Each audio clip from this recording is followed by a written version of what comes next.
really follow up on this. They're looking towards that mid. There is no lasso available. The tower's already taken. So really smart from Liquid. With no Bloodseeker, hard to take the fight. In fact, Team Liquid now turn their attention towards Roshan. This is a very obvious move, however, considering they're doing it underneath that Radiant Observer Ward. Quick sentries down, so NewBee will get rid of that high ground vision the Team Liquid have around the pit. So they go for more defensive ward. Roshan's down to 2k. KP, he does have the Firefly. Blink is up in 1 second time. 1 second will be perfect. But then again, the initiation's already happened. Faith letting it go. Batalman standing right in front, taking it at the same time. You've got SEC, a perfect stun. Troll Warlord's out. Kaka wants his TP. These Ancients are not his friends. That Lynch ulti just would not stop the bounce, bounce, bounce. SDC, he's on the run now. From 2 heroes, about to become 3, but the third doesn't even arrive in time. This leader just does not have the life to survive in the engagements. And Aegis the Immortal remains on Miracle. And this should be the tier 2 as well. Mind Control was out hunting couriers once again. A little bit of duck hunt. Didn't find it this time though. But connects with his team immediately, and here goes the push again. So Liquid, a little bit of a hiccup before, but they've immediately stabilized again, getting the Aegis, now the tier 2, progressing toward even more key items. There's going to be the Desolator will come out for Lifestealer after this tower, making that Lifestealer bomb a lot more dangerous. And they have these 2 ways of jumping in. I think when you're playing Lifestealer, having 2, I generally call them vehicles, is really powerful, because when you're the opposing team, if you're playing against Lifestealer and it's like there's a Lifestealer bomb with Puck, then if you see Puck on the map, you're like, okay, well, that means Lifestealer he can either be infested in this guy that we see, or he's unlikely to jump me. When there's 2 options, whenever Mind Control shows, they need to be scared of GH, and vice versa. So there's no guarantee that NewBee can ever really split. And I think that's such a powerful combination with Nature's Prophet, right? That he can both be the vehicle and the one forcing the split. And then you use Lifestealer together with that. So it's something we've seen historically, quite a lot of games actually, Nature's Prophet and Lifestealer together. It's just a proven combo. It works so well. So many players missing on the map for NewBee at the moment. The only one that was showing themselves was KP previously. Now SC shows himself up on the top, so Liquid want to work it out. It won't be too difficult. They can just move to the top lane and look for that fight. Mind Control, ETP'd in almost on top of his tier 2 tower, just to try and add a little bit of momentum. KP, Firefly's up, already started to TP as Firefly is wearing off. They don't want this fight. Team Liquid just not coming to the engagement fast enough for their liking. A little bit too early on the opening for Mind Control. I think he wanted that exact thing to happen. GH, you lucky duck. He just found an Invis Rune in the bottom river, and SCCC is probably the one. Actually, no, they're all backing up. NewBee didn't see this. Their observer wards are mainly focused around Roshan on both the northern side as well as the southwest. So they just they farm in the protected areas, or at least the vision areas. GH, that Invis Rune can't toggle sprint without breaking it. Oh, he's found a target. Slowly but steadily just blow up Kaka. Walked up, he doesn't have Invis available, and it really is a blow up. There's even a Nature's Prophet ultimate connecting there from Mind Control. Very nice timing. Didn't need it, but, you know, style points. Mind Control might even have a crack at KP. Sprout here. Just looking for the flying vision on KP. There's more support on the way. GH Sprint comes off cooldown, so he'll have that movement speed, but KP wisely playing the mind game. He's got 16 seconds till his TP comes off cooldown, so he blinks and goes deeper into the dire jungle. Even if he does die, he's still wasting time of Team Liquid if they chase him. Whose time is he really wasting, though? That's the question. I mean, they're just like, whatever. Let him cut away. I think KP is doing the perfect thing here, trying to bring down the Oh, wow. He actually could have sniped the courier if he waited half a second longer. I think he would have died. I'm pretty sure. In his mind, he thought that. Mind Control. He was looking for the TP. Miracle wrapping around the back of the next assassin. Where's that detection? They actually don't have it yet. It was coming on the courier with the 2 sentry wards. So Kaka, he's wrapping up. The courier's flying in at the moment, but already that tower is gone. He saw it on the ward. He's gonna get this. On the way back, he's got the damage. Get ready for res, everybody. Kaka, snipe, boom, done. 36 people are now happier. 41, I think. Oh, NewBee got slightly happier as well. Okay, baby Kaka's not so happy. Faith in the bottom lane. Mind Control's just stalking this poor Crystal Maiden. Puts the treants down. Frostbite. Wrath of Nature bouncing through. Faith, lucky for the moment, tries to cut his way through the trees. There's a couple of one charges. Difficult to run on that bottom lane while Kuro initiates the top. Faith will still actually successfully TP out of that bottom lane fight. While Liquid were looking for the real big initiation up on top. They'll force the issue anyway in a bit. Miracle has that BKB to come. I think we're approaching the point when NewBee have their best chance of the game, apart from that one early fight they took that was good. They almost have the Radiance on Bloodseeker, and Lina is close to... I mean, he's not going to get the full Bloodstone probably in time for that, but he could maybe have the Soul Booster, so they have something to fight back with. This... They're not going to win by just sitting in their base like this. And at the same time, it's so scary to come out. That's the power of Liquid's draft, but you've got to play to your strengths. So I think NewBee, they'll get this Radiance, they'll try for a smoke play, see if they can get a couple of picks or maybe even a full-on team fight. And if that doesn't work, they might just end up conceding the game. Because I think if they lose this next fight, they're going to lose their base, more than likely. Yeah. And they're aware of that, so everything that they can do, pickoffs to try and delay the fight, get their better items before Team Liquid come high ground, that's what they have to look for. But Liquid are just always together now. 5 heroes, 1 infested inside the Slaughter. Nyx Assassin gets some good vision out. Kuro, Miracle, and Mind Control all visible. Kaka needs a good opening, but they've already lost KP. So the opening is gone. The Blink Lasso and then Kaka selling the back line was the best way NewBee could have begun this fight, but it's too late now. As Liquid bear down on this bottom lane. No Aegis Maul and Miracle, but the BKB is ready to be popped. 100 gold for Radiance. He got it there with that blood rate. He's just going to buy that, send it out to himself. He's waiting. He's holding onto his buyback. Nyx Assassin, he's the one being initiated on. Spine Campus creates a little bit more space. Can't get the stun, but Laguna Blade does pop the Slaughter, so at least amplification is gone. But Mind Control, with his own BKB up and running, has already beaten the crap out of the tower. Live Stealer, stunned up from SDCCC, but he doesn't have enough damage. Without the Laguna Blade, they cannot pump that armor toggling Live Stealer. The Blood Right will force Team Liquid back as a tier 3 tower limping alive. And now he's going to buy the Radiance. So Liquid backing off. Mugi feels like, okay, they can't go immediately again. Chose to hold on to the buyback, as you mentioned. I think that could have been a moment of opportunity, to be honest. Like, Liquid had 3 heroes dropping below half, so the Bloodseeker was getting really fast, and if he has a Radiance there and they connect on literally any spell, he could maybe get in and get some damage off. With Sardar dead, this Bloodseeker is not that instant of a kill anymore without that amplification for its haze, but it's very clear how NewBee stand mentally in this game. They feel very pressured. They need KP. And here we go. There's so much pressure on KP to get that Blink Lasso, because then they can just focus one target, pick him off straight away. They want to be Miracle, so that BKB never comes into play. Smoke, oh, Nyx Assassin, again, great vision up from him. He'll come underneath the Dire Sentry Ward, and they'll see Kuro he misses the Burrow Strike, and now they jump in, hitting very hard. Slaughter so low, he will fall the lasso. They're pushing the Troll Warlord up on the cliff. KP successful with that, while the Rupture on the backline's Mind Control. BKB won't protect him from this. Mugi, he's got the damage output, but not when he's getting Frost Blast down on 98 HP. Matama needs to hit, able to do so. 3 heroes lost and Miracle clipped. Oh, what a nice view. He gives a TP scroll over. He's just looking down. Great. He's just yelling from the distance. Great job, team. It's like, Kuro, you must do your job as a support. Please send me a TP scroll ASAP.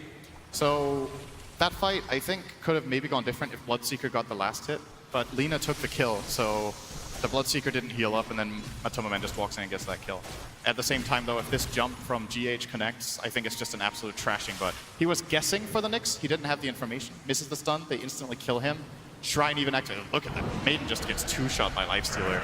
Oh, we can come back live as Team Liquid pushing into the bottom lane. Troll Warlord, the dust is up. They have the vision. Laguna Blade's available. They're saving it. They don't need it to get this kill on the Troll Warlord. And now it's Team Liquid on the run. GH is arriving, and so is Nature's Prophet. Infest up. They're going in once more. Blink looking for the crush. The Frostbite. Perfect timing from Faith, creating space.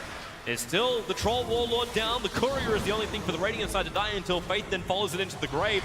Live Stealer, they got to keep that detection up. Sentry Ward is down. The Glimmer Cape of Kuro really causing problems for NewBee to commit in these detection items. But Matamaman, oh no, the Lincoln Spear. He had it up. KP blinked in. He was looking for the lasso. But the lasso is the thing to trigger the Lincoln Spear. And now it's 4 heroes down. I don't know if NewBee can really repel this. They may even lose SCCC. Mind Control BKB is protecting himself from the Live Strike Array. And now he'll die. The denial from the Bloodstone. But this is not the position NewBee thought they were going to have. They were the ones to get the initial kill. And now they're losing 2 lanes of racks. Liquid showing really good fighting understanding here. They lose their Troll, and a lot of teams will be like, all right, we lost our Kara, we got to back off. But they played the high ground advantage very nicely. They get the turnaround with the quick infest play, and just understand that in this position they can win the fights 4-on-5 or 4-on-4 at the very least if the right abilities have been used. And that's going to be 2 lanes of barracks here, looking toward the end of a quick game 1, unless NewBee pull off some absolutely miraculous smoke play. And nope. GG. They don't. They know it's over. You've lost 2 lanes of frags. Liquid showed the lower bracket matchup that they would hold their advantage. They would keep the split push going and bleed NewBee dry. Instead, NewBee tap out and pushes into game 2. So this is where we're going to need to see how the teams adapt. They tried to counterpick this Nature's Prophet with 2 heroes. They got the Nyx and the Bat Rider. Mind Control still ran them over in the laning stage completely. I'm expecting a Nature's Prophet ban or pick from NewBee in the next game early on. We'll see how they choose to adjust. I'm looking for that change in the mid lane. This is now multiple times where you wonder, like, is this mid lane going to be enough? The struggle, the attack, and then this Lich combination that just worked so damn well with the Troll. The Nyx Assassin had no influence on it. They had to shore up their lanes, NewBee. They cannot lose 2 out of 3 of their lanes. Yeah, to me, this game is really difficult to play for NewBee. I looked at this draft and I was like, okay, Liquid are in a really good position in this game if they play their lanes right. They keep surprising me with how much Mind Control manages to do with this Nature's Prophet, and that's why I think NewBee plan ahead for that in the next game. Either ban it or get something even better than this. I mean, I don't know. Well, Team Liquid continue their run. It started in the lower bracket and it keeps going through. They are 1 game up in this best-of-5 grand final at the International. In game 3 of the last series, Team Liquid came off to a huge start and then struggled to close out, but that was not the case in that last game. Team Liquid started in dominating fashion, continued in dominating fashion. To talk about that series with me, we got Sumail and Crit from EG, and also Merlini. Gentlemen, that was one-sided from start to finish. How much do you love this Lich meta, Sumail? I personally hate it a lot. I think it's one of the least skill-based hero. It just takes the fun out of the game. Literally just like takes it out of the game. Well, talk to me about the impact of Lich in the mid game in terms of how it shapes what you're able to do. He's like, first off, he's a very strong laner because the experience advantage, like the bad thing, or like not the bad thing, but like there's a problem with dual lanes mid or like dual lanes everywhere that you get like lesser experience in the solo, but Lich just takes it out completely from the game, and like you actually have just the same amount of experience as your solo hero. And in mid game, like the frost armor thing is like really, really good for like you just put it on your carry and he's gonna seize the building. So, yeah. Crit, I want to get your thoughts about the picks that we're seeing out of Kuroki. What are the big high impact plays that you see coming out of their draft? Well, for me, I think the biggest part about Liquid's draft that changed was that they first faced the Nature's Prophet. And in the series that we played against them in the group stage, that hero was really hard to play against. And I think NewBee have to react to that in some way, that they have to consider first phase banning this hero or figure something out. They might want to play against their Caudal or their Wisp, something like that, because I think giving Mind Control these heroes where he can just dominate his lane and then transition into map control is really hard to play against. Yeah, Mind Control really dominated start to finish. I mean, even the crazy courier dive. And I don't think NewBee ever had comfort in any of their lanes, really. Not really. GH ruined both mid and bottom constantly. He was everywhere. It was really easy for them to shift lanes too with the Mind Control Nature's Prophet. He TP'd mid and then he went top to lane against a Bloodseeker. Bloodseeker was the only one who had a good time. But speaking from NewBee's point of view, because they're the ones that need to change things, is there anything special that you think they can bring to deal with Liquid's draft? Is there any way they can get the upper edge or at least maybe even win in the draft? Well, the way I see it is that if they want to keep prioritizing this Bloodseeker, they're going to have to probably ban the Nature's Prophet, because that's one of the only matchups where Bloodseeker doesn't win. So I feel like that was a big problem for them, because they usually rely on this Bloodseeker having a good matchup, and then KPI like going offlane with support, and then he's enabled in that way. But this game they have like 3 bad lanes, and this Bloodseeker's purpose is kind of diminished, and I feel like that's probably the biggest thing they have to think about. If they want to make this Bloodseeker work, they have to think about the heroes that he can't lane against. And what about in terms of trying to protect, step it up, and have an efficient mid game? I think you just need to like pick heroes who are like with the escape ability. I don't know, invest a lot of heroes mid, which I don't think is really good for the meta. It probably is ways to do it. Like just pick like stuff like Quap and Pug, so it's really hard to pressure. And even if you pressure it, all they need is like some experience, and they're gonna like have a bigger impact in the game. Yeah. That's why heroes like Lina and stuff are struggling in the meta, because there's like prophets being picked, and like someone just wraps around. There's Furon in your lane, and there's like 4 heroes in your lane, and like it's really rough to like deal with it. And yeah. Burge, I want to get your thoughts on the series in terms of how Liquid was able to dominate seemingly all 3 lanes right from the get-go. Yeah, the lane rotations were a big aspect. The Nature's Prophet especially. GH started in the off lane to set up an early kill on Batrider. They did some great body blocking, which gave them all these easy right clicks. And getting first blood like that is a huge advantage. It allows GH to leave his lane, go somewhere else, help out other spots. A short minute later or so, that's when we first saw the initial teleport from Nature's Prophet. He's able to snipe a courier, and they get the Lina. And the CM comes in, and ultimately they are able to kill her too with GH moving over from that bot lane. So they were just getting kills after kills after kills with absolutely no response. And I was a bit concerned and confused as well why they got so much with nothing in return. And I took a look at Kaka's perspective, and he had a lot of troubles finding efficiency. Sumail mentioned maybe dual mid, not the most efficient thing. And that's basically what Kaka did here. He was maybe expecting a dual lane of his opponents. He grabs mana burn level 1, he uses it, but it's a really long skill cooldown, and it doesn't really help that much in ganks. He moves all the way to the bot lane because Batrider got ganked, and then as that dive that I just showed you happens, he TPs the mid lane, has no mana, has no skill. So they were kind of playing a 4v5 at the start of the game, and their other support, Crystal Maiden, also isn't very good at early trading. So I think that really cost them a lot in those early fights. Yeah, I mean, we've seen Nyx have an extremely high win rate overall, but that doesn't necessarily play. Yep, he's got to be in the right place at the right time. And with that, Team Liquid is having win after win after win after win in lowers, and NewBee have been waiting around all day to play, and in their very first match, very one-sided loss. So with that, Game 2 will be coming up soon. And before we go to that, we got Casey in the crowd. What's the mood like in the Key Arena? All right, what's the mood like in Key Arena? Ooh, look at all those lights. What? All right. What did you think of that first game? It's pretty ridiculous. Yeah, I'm a fan of Dota. Go ahead, not say anything. I was saying hi to my boy Aram. Shout out. Wait, why don't we just do a shout-out show? Who has people they want to say hi to? All right, do you think this is going to go to 5 games? Who has the prediction? Oh, I have no idea. It's going to be Liquid in game 4. Liquid in 4. Wow. Anybody else have a different? You guys are doing such great handwork over here. Do you want us to put you on camera? Shout out to KP. Oh, excuse me. I hear an Aussie accent. Excuse me. Pardon me. Sorry, pregnant lady coming. Now say it. Go ahead. Say it. Yep. Shout out to KP, doing it for Australia. Good luck, mate. Good luck, mate. Okay, I'm gonna sit. Oh, who's ready to watch some more Dota? You guys can do better than that. Who's ready to see some awesome Dota? We're getting hype in here. I don't know about you guys on the panel, but we need your energy to match ours. So I want to see some. Woo. All right, guys, are you ready for this next match? Woo!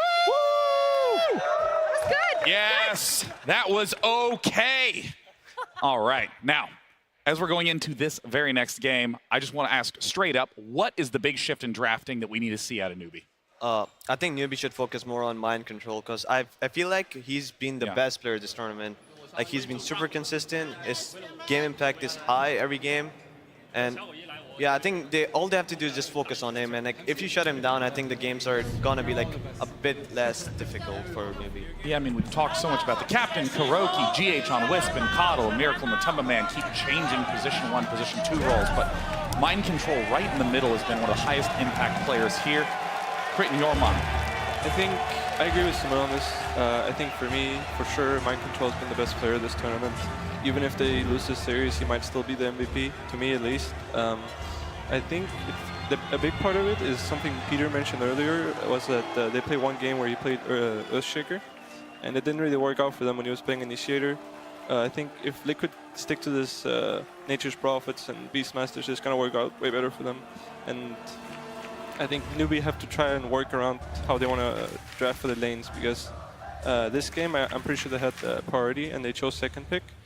And the problem with that they had this game was that they got counterpicked in the second phase. They picked Batrider and Liquid picked Lifesteal right after. And if they have these bad lane matchups and this Bloodseeker first phase doesn't have a good lane, then it's going to be hard for them to take control back from Liquid, because what Liquid do every game is that they win their lanes and then they just slowly take over the game. We saw Liquid dominate a few of the series earlier. I have to ask you, as an expert drafter, when you saw like Liquid dominate some of these teams with crap drafts, where you're like, oh man, these drafts are trash, or were you like, maybe they're onto something here? Do you give them the benefit of the doubt? I mean, I think for us, Liquid was one of the teams we drafted against a lot because we scrimmed against them, and then we played them in the group stage. And personally, I think in the group stage we did well in the drafts. We had some open drafts, and we knew how they wanted to play. We had some lane shove for their Nature's Prophet, and it was hard for us. It was really hard to play against Liquid, and we realized at that point that they were a super good team. So even if you look at the drafts and you're not sure about it, you have to look, like for me at least, I can know that they're a really good team and they're hard to play against. So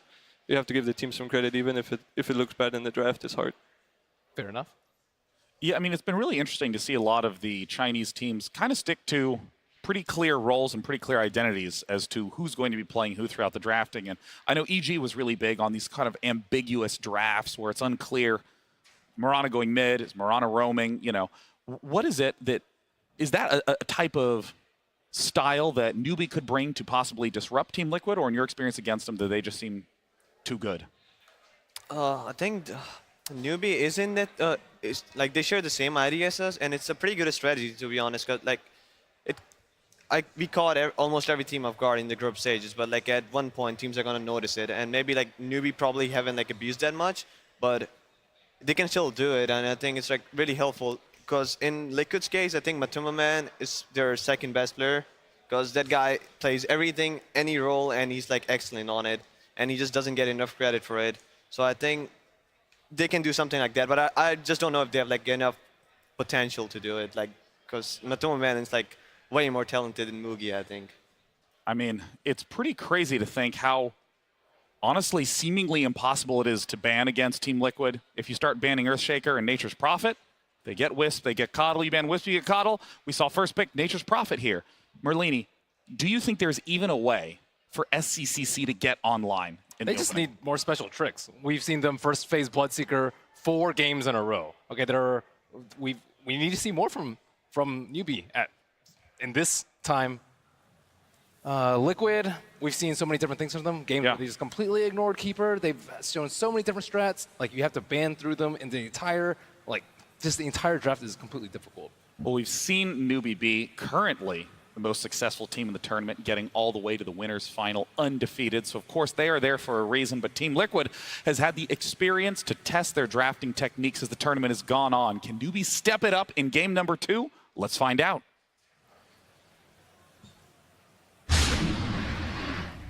NewBee versus Team Liquid. Grand Finals, Game 2. I love the Arcana on that graphic, the shimmery gold. Nature's Prophet. Doesn't to the top. There it is. NewBee first bans Nature's Prophet. And Team Liquid doesn't even have to change a lot of their early bans. First ban Earth Spirit. We saw Kaka do unbelievable work with Earth Spirit. Well, actually, he always does. He's always incredible. And then, look at this. Nature's Prophet, Wisp, first ban from NewBee. Think we're going to see Coddle out of Liquid? Seconds remaining. It's hard to say. I think it's a big decision for them to ban this Nature's Prophet. I think it's the right call to make. To me, it says that they're probably going to stick with their Bloodseeker, because I think before playing against Nature's Prophet, they haven't really encountered anything that Bloodseeker couldn't lane against. So they start out with Lich. I guess it's sort of a deny pick as well. It's an open first pick, so pretty good for them to have their support shown only.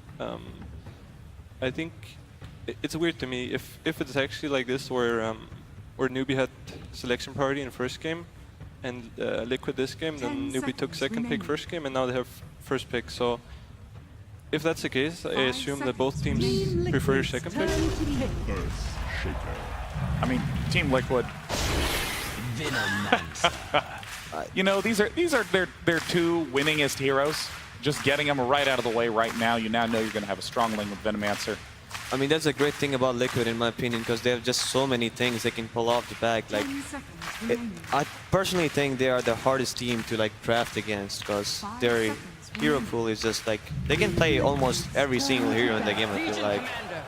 And when, you know, like some team picks LC second, you know they're kind of lost. that's the case with NewBee Walk right me now. through that. Make it explicit for all the non-professional players out there. I don't know. Crit, would you like to explain? I mean, I think this Legion Commander hero is the hero that the Chinese teams have liked a lot. I think it's pretty exclusive with Lich. There might be something to it against Venomancer. It's a pretty okay lane matchup against Veno, so I'm guessing that's their idea. I think the good thing about Liquid's opener is that they have two heroes that they've played in multiple roles. They can enable each other in the way that Mind Control can play this Venomancer. Because GH plays Shaker, then he can block the offlane wave and then his Veno is enabled. So for Liquid, the difference between Liquid's first two in this game and NewBee's last game is that their draft is open. And I think if you want to, if I go from the assumption that they took second pick, this is what you need to abuse, because if you run into the second phase where you have to show your course, you're going to get counterpicked. But this way they kind of avoid it, so it's a good opener from Liquid. We've been talking about all of these heroes that are good versus summons. Shaker, the one that Team Liquid have been going to. Legion Commander actually not that bad of a matchup versus Nature's Prophet, but I think overall the playstyle from Nature's Prophet too good in Liquid's hands. And yeah, it is one of the few heroes that can stand toe-to-toe versus Veno in lane. You know who's really good against summons, Merlini? It's Winter Warvin. Yeah. Can't argue with that. The NewBee could have used it last game, to be honest. I was talking to Crit and he thought that was a real good pick there. This isn't even for the memes, but I think last He game, actually when they picked Crystal Maiden, I was thinking to myself, this is where they should pick Winter Wyvern. And I know the hero hasn't had a lot of success, and I know there's a lot of memes about it. It has not had success. Yeah, but I think you have to look at the games because one of the games we played against Liquid in the group stage, we were playing with Bad Rider and Winter Wyvern, and the Wyvern.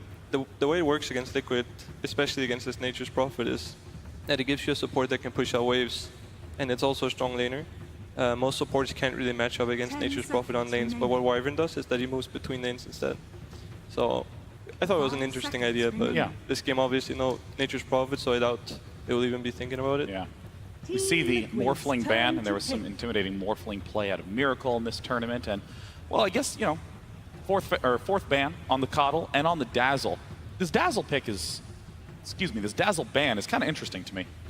Dazzle is a straight up counter to Legion Commander, because you want to duel and burst someone, but Dazzle just graves you. Oh, of course. And so the entire duration of duel is a bit less than the Dazzle grave duration, so it's like a straight up counter. And this feel like Liquid could probably use some lane pressure, and Dazzle is lane pressure, I think. It's felt like they should ban it. Now, Ancient Apparition is an interesting pick in Team Liquid's history because they have been first banning it most of the time in their lower bracket run back.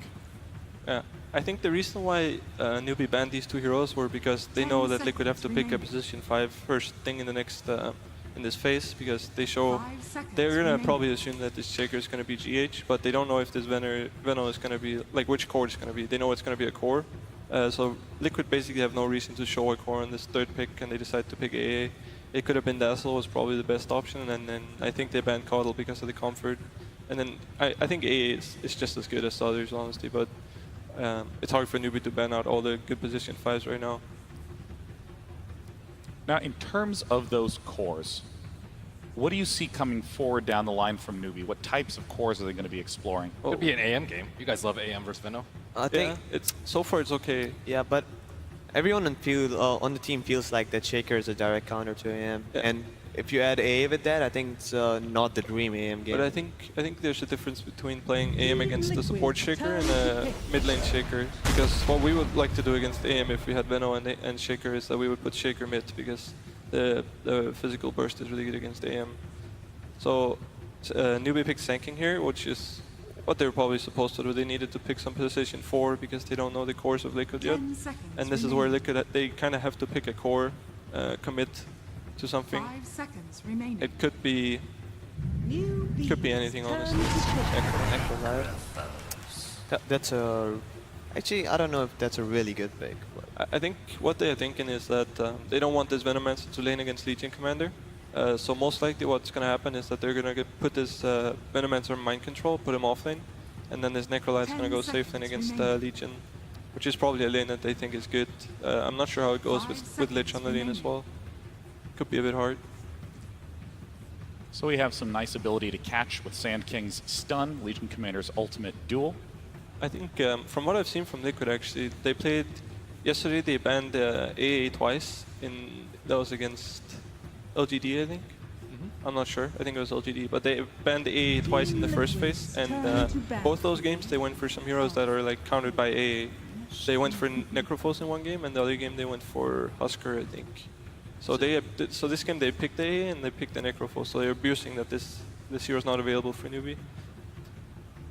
NewBee picks co-op for, I don't know, it does not look like a very good co-op. No, but I think the reason why they pick co-op here is because they have to pick their mid hero before Liquid shows theirs. And I think they're scared of picking them, like getting a bad matchup mid. But when you have Queen of Pain, the chances of you having a good matchup is pretty high. And they had to pick it before Liquid anyway. So basically, they know that Liquid's last hero is going to be a miracle hero that's going to go mid. 10 seconds. I guess it's one of the finest heroes to put mid against Liquid because they like to rotate Yeah, him they a lot. like to play around mid, so it's good to have a mobile hero there. Last ban is Weaver for Team Liquid. Still no 5th ban from NewBee. And we've seen Team Liquid do really powerful last picks. Are there any big standouts for Team Liquid that you think are significant threats NewBee needs to look out for?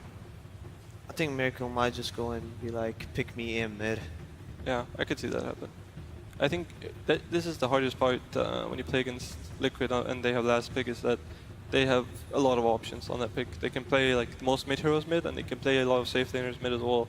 So it's really hard to predict what they want to go for. I think NewBee just have to take like just think of the worst hero for them. Like, what's the worst hero that Liquid could pick, and they just have to ban it, even if they don't think it's that possible, because it's gonna happen.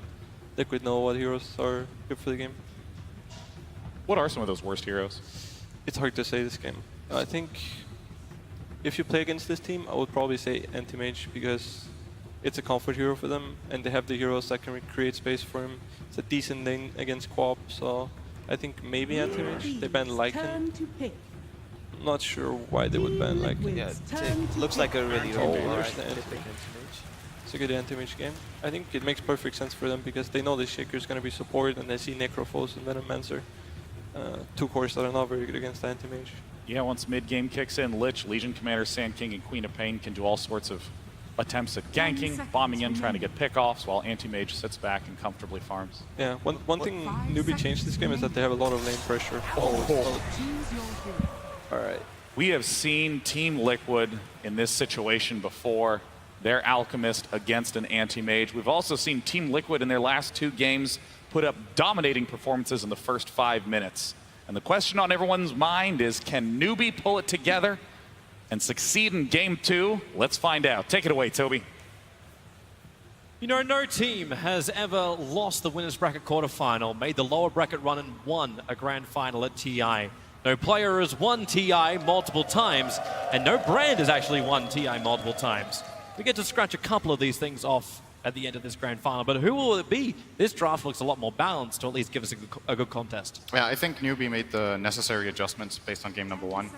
I like, as much as the panel were uncertain about this Legion Commander pick, I like the idea of just having something stronger in lane. They have Lich and Legion as their first 2 picks. To me, that just screams out, okay, we got destroyed in lanes, we can't let it happen again. So. Yep. They've solved that. Now Liquid are taking a bit of a slower approach in this game, a bit more greedy, which they also are very good at playing with this Necrophos and Alchemist.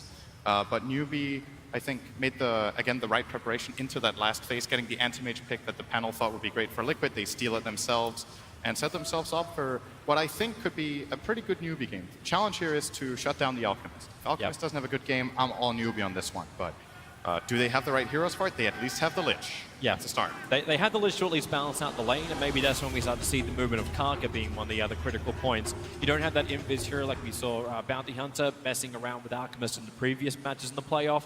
So this time around, how much space do you get? How big does the Alchemist get? And how well can NewBee control it and potentially win this game 2 and force us into almost a best-of-3 situation, you can describe it as. It's going to be really interesting to see what goes down here.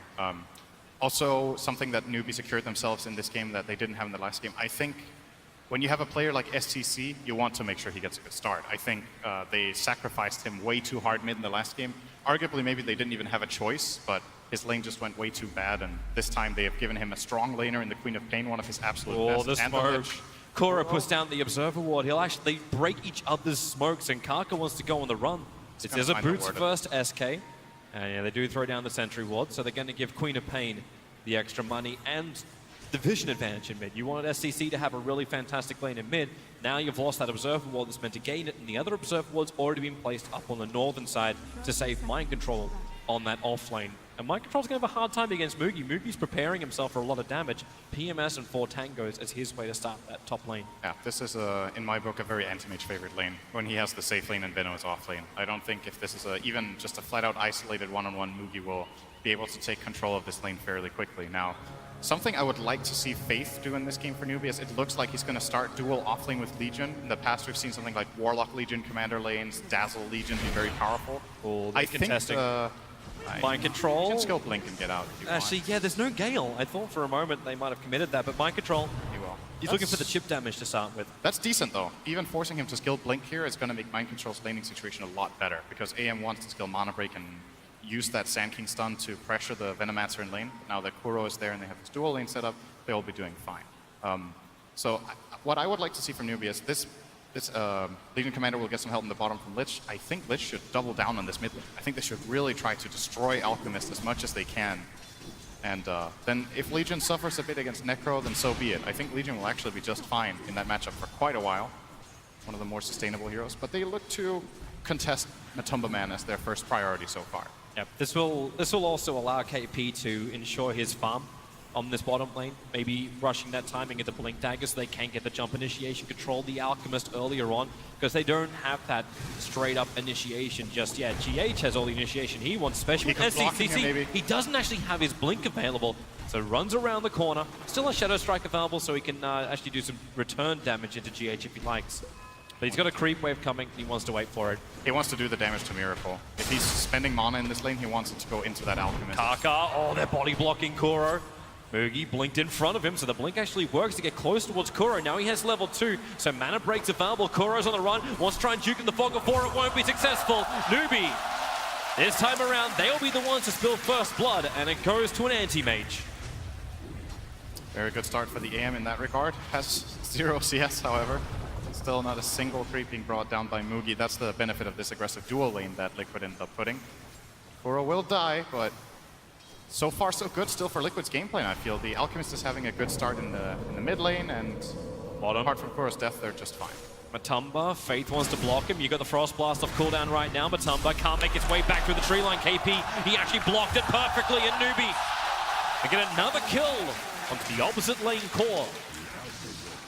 I wonder if Matumba could have survived that if he used his wand and his fairy fire. Maybe could have gone into the trees and salved up, but decided to hold on to them. Probably felt like there was no way he was going to survive that at all. And will be killed off. So let's see what the Lich does now. I still have my eyes on Faith. It tells a lot about NewBee's approach to the game, which lane they send this Lich to. GH will steal the bounty rune, one of the benefits of Shaker, this ability to block off mid lane. Miracle. All right, very, very dead. Kaka was rotating in, but 2 points up in the Shadow Strike with no regeneration for an Alchemist, and that 3 armor points, and not enough to actually stop the Queen of Pain from finding the kill. I think for the first time in this series, the China crowd have finally gotten a voice. Yeah, they get a bit to cheer for here as SCC gets to play Dota. It's gotta feel nice, you know? Last game he couldn't really do much on his Lina, got shut down very hard. This time around he is on the dominating side. Full level ahead now with Queen of Pain against Alchemist. Matumba's taking a hard time. Matumba's taking a hell of a lot of damage on bottom. Frost Blast plus the level 2 up in the overwhelming odds. And KP's happy to keep aggressive. With that Frost Armor on him, GH and Matumba can't really turn around a fight. But I am really just wondering, how long do you keep Faith here? How long until you bring him up to the top lane and relieve this pressure, which is so heavily on the anti-mage?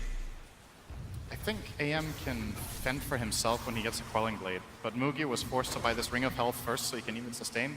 He will be losing CS for a while yet, but the Anti-Mage versus Venomancer matchup is not too bad. We could see Moogie take a page out of Burning's book and maybe get multiple points in Spell Shield, something we've seen Burning do before.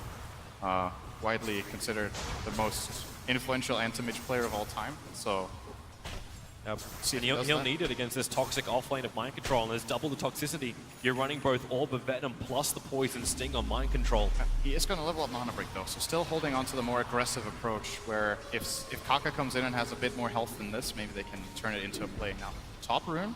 Yeah, the Courier is coming. Okay, well, Kaka, that's a little bit mean. SCCC could have, in fact, bottled up completely and then grabbed the Invis rune. Well, you know, it's a lot of time to wait. I think they were worried that the rune was going to get contested. Kaka also gets his tranquils from the courier, so he will get full health anyway, and can look to make a move. So Miracle is done with mid. He's just done, and going to retreat into that jungle. There's a double stack. What a perfect time to have an Invis rune. Yeah, If Miracle's going to go jungle, Kaka can just walk up behind him. Miracle is bottling up, but he's still going to take considerable damage. It's a level 2 Burrow Strike. There is no Sandstorm, so Kaka will have to rely on just his normal damage. He can leech in the meantime. And if Miracle does the math, maybe he can work out that an SK is on top of him. Kaka thought he was looking for the courier for a second. He'll go for the Burrow Strike. SCCC! He was moving off the mid lane, no warning bells flagging up for Miracle, and the Alchemist dies while farming. SC was just waiting to get that level 6 so he could come down for the Sonic. Getting another big kill, so much better start this time around for NewBee. This is the advantage though for Kuro. He's able to get rid of that Observer Ward nice and early on. So Alchemist cannot be watched as closely as he was previously.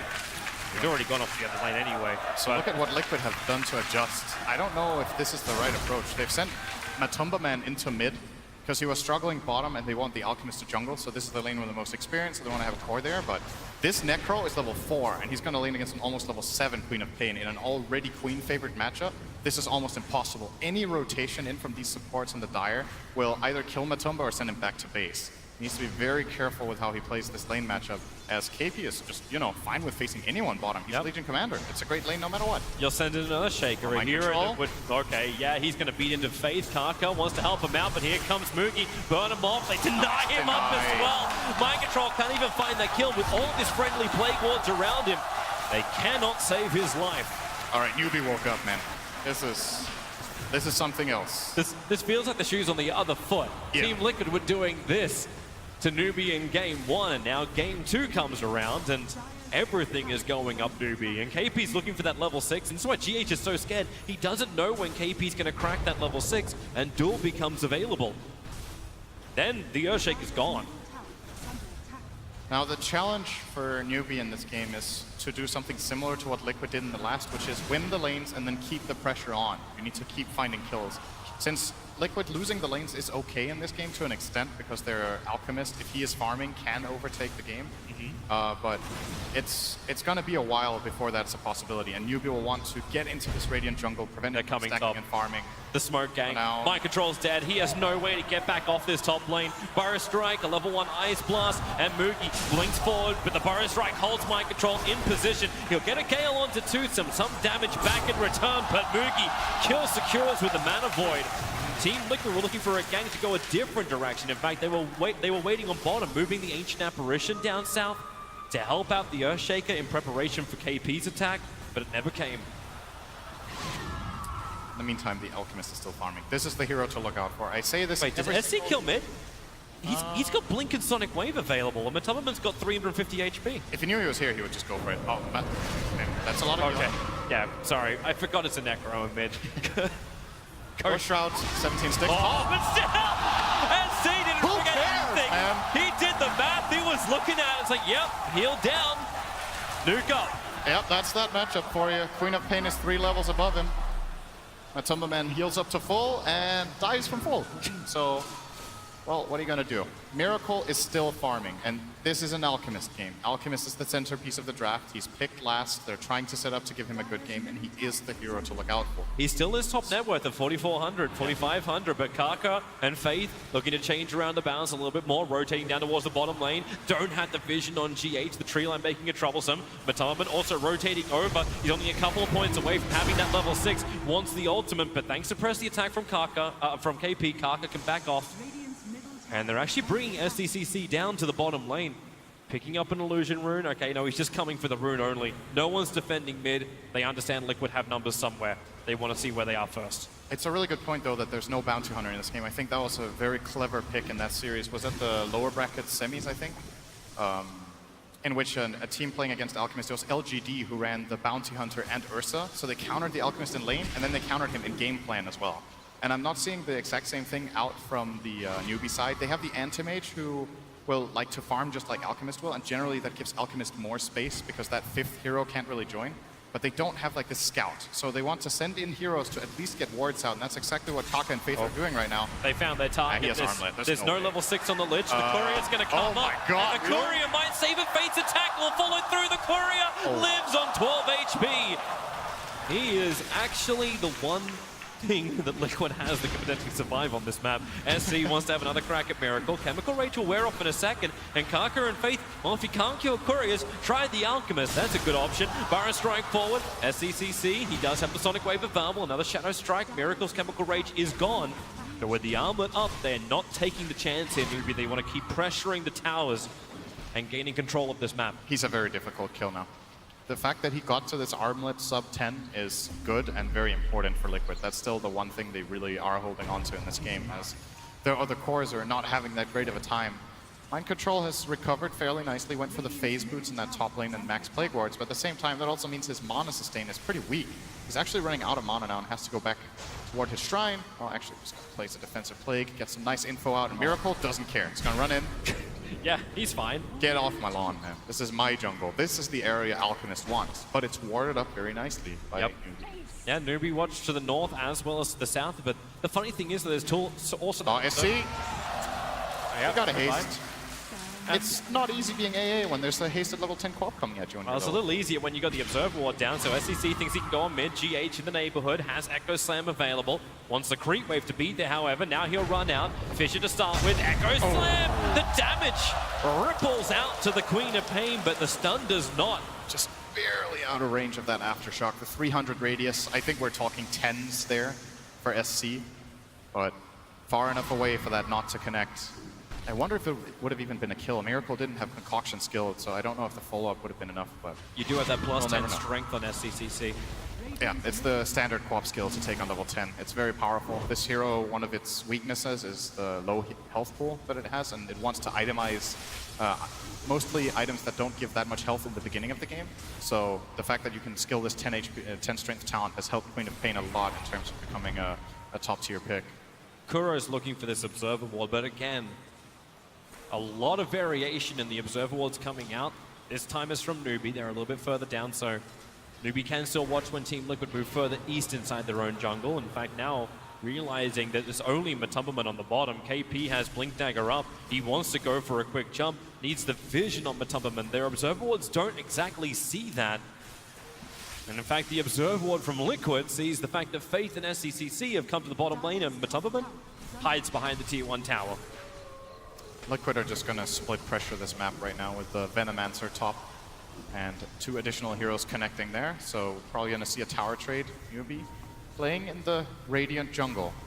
Alchemist is pretty far away from them, so they won't find him. They were probably hoping to do that. I feel like we've forgotten about Mind Control. he's just been sitting up on the top lane, fighting whatever farm he possibly can. His net worth's not really reflecting it, but now getting a lot of damage into the Tier 1 tower on top. This is a good injection of money for Team Liquid. 2 Tier 1 towers have fallen. Ancient Apparition denied the mid, but Mind Control does get the last hit on the top lane.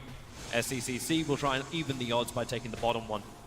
This is in a way, the only way Liquid can play this game right now is to use this Venomancer to try to knock down towers and pressure out lanes, because their other heroes are really weak at putting pressure on structures. Alchemist needs to farm, the AA is level 5 and can't really do much. Necrophos got shut down in lane, so, and then you have a support Shaker who has to stand in the backline. So who is actually going to prevent NewBee from just playing their game? It has to be Mind Control. He has to play aggressive like this. He might die once or twice, but somebody's got to do it for Miracle. NewBee's coming in force. Miracle's going to keep his farm going. The Observer Ward is there. Might give a little bit of extra confidence now. SCCC, he actually has his smoke broken by Matumbaman as they go over the Observer Ward. This may be the best thing Liquid could have seen. Mind Control starting his TP. Kuro will be the sacrificial lamb, and GH as well. The Fissure creating a little bit of extra space. Starts his TP, but KP has the duel available. Kaka, Barra Strike brings the damage up, allowing KP to get the win. Plus 10 damage into the Legion Commander, but your 2 supports die for what could have been a hell of a lot worse fight for Team Liquid. It's space. I think they reacted very well to this smoke gank from NewBee. They saw it coming, they dodged in the correct directions, but realistically they will lose 2 heroes there, and it's the two lowest net worth heroes that they lose. So good job from them dodging. I mean, they didn't really dodge the bullet, but in a sense they did. Alchemist is still farming, but so is Anti-Mage.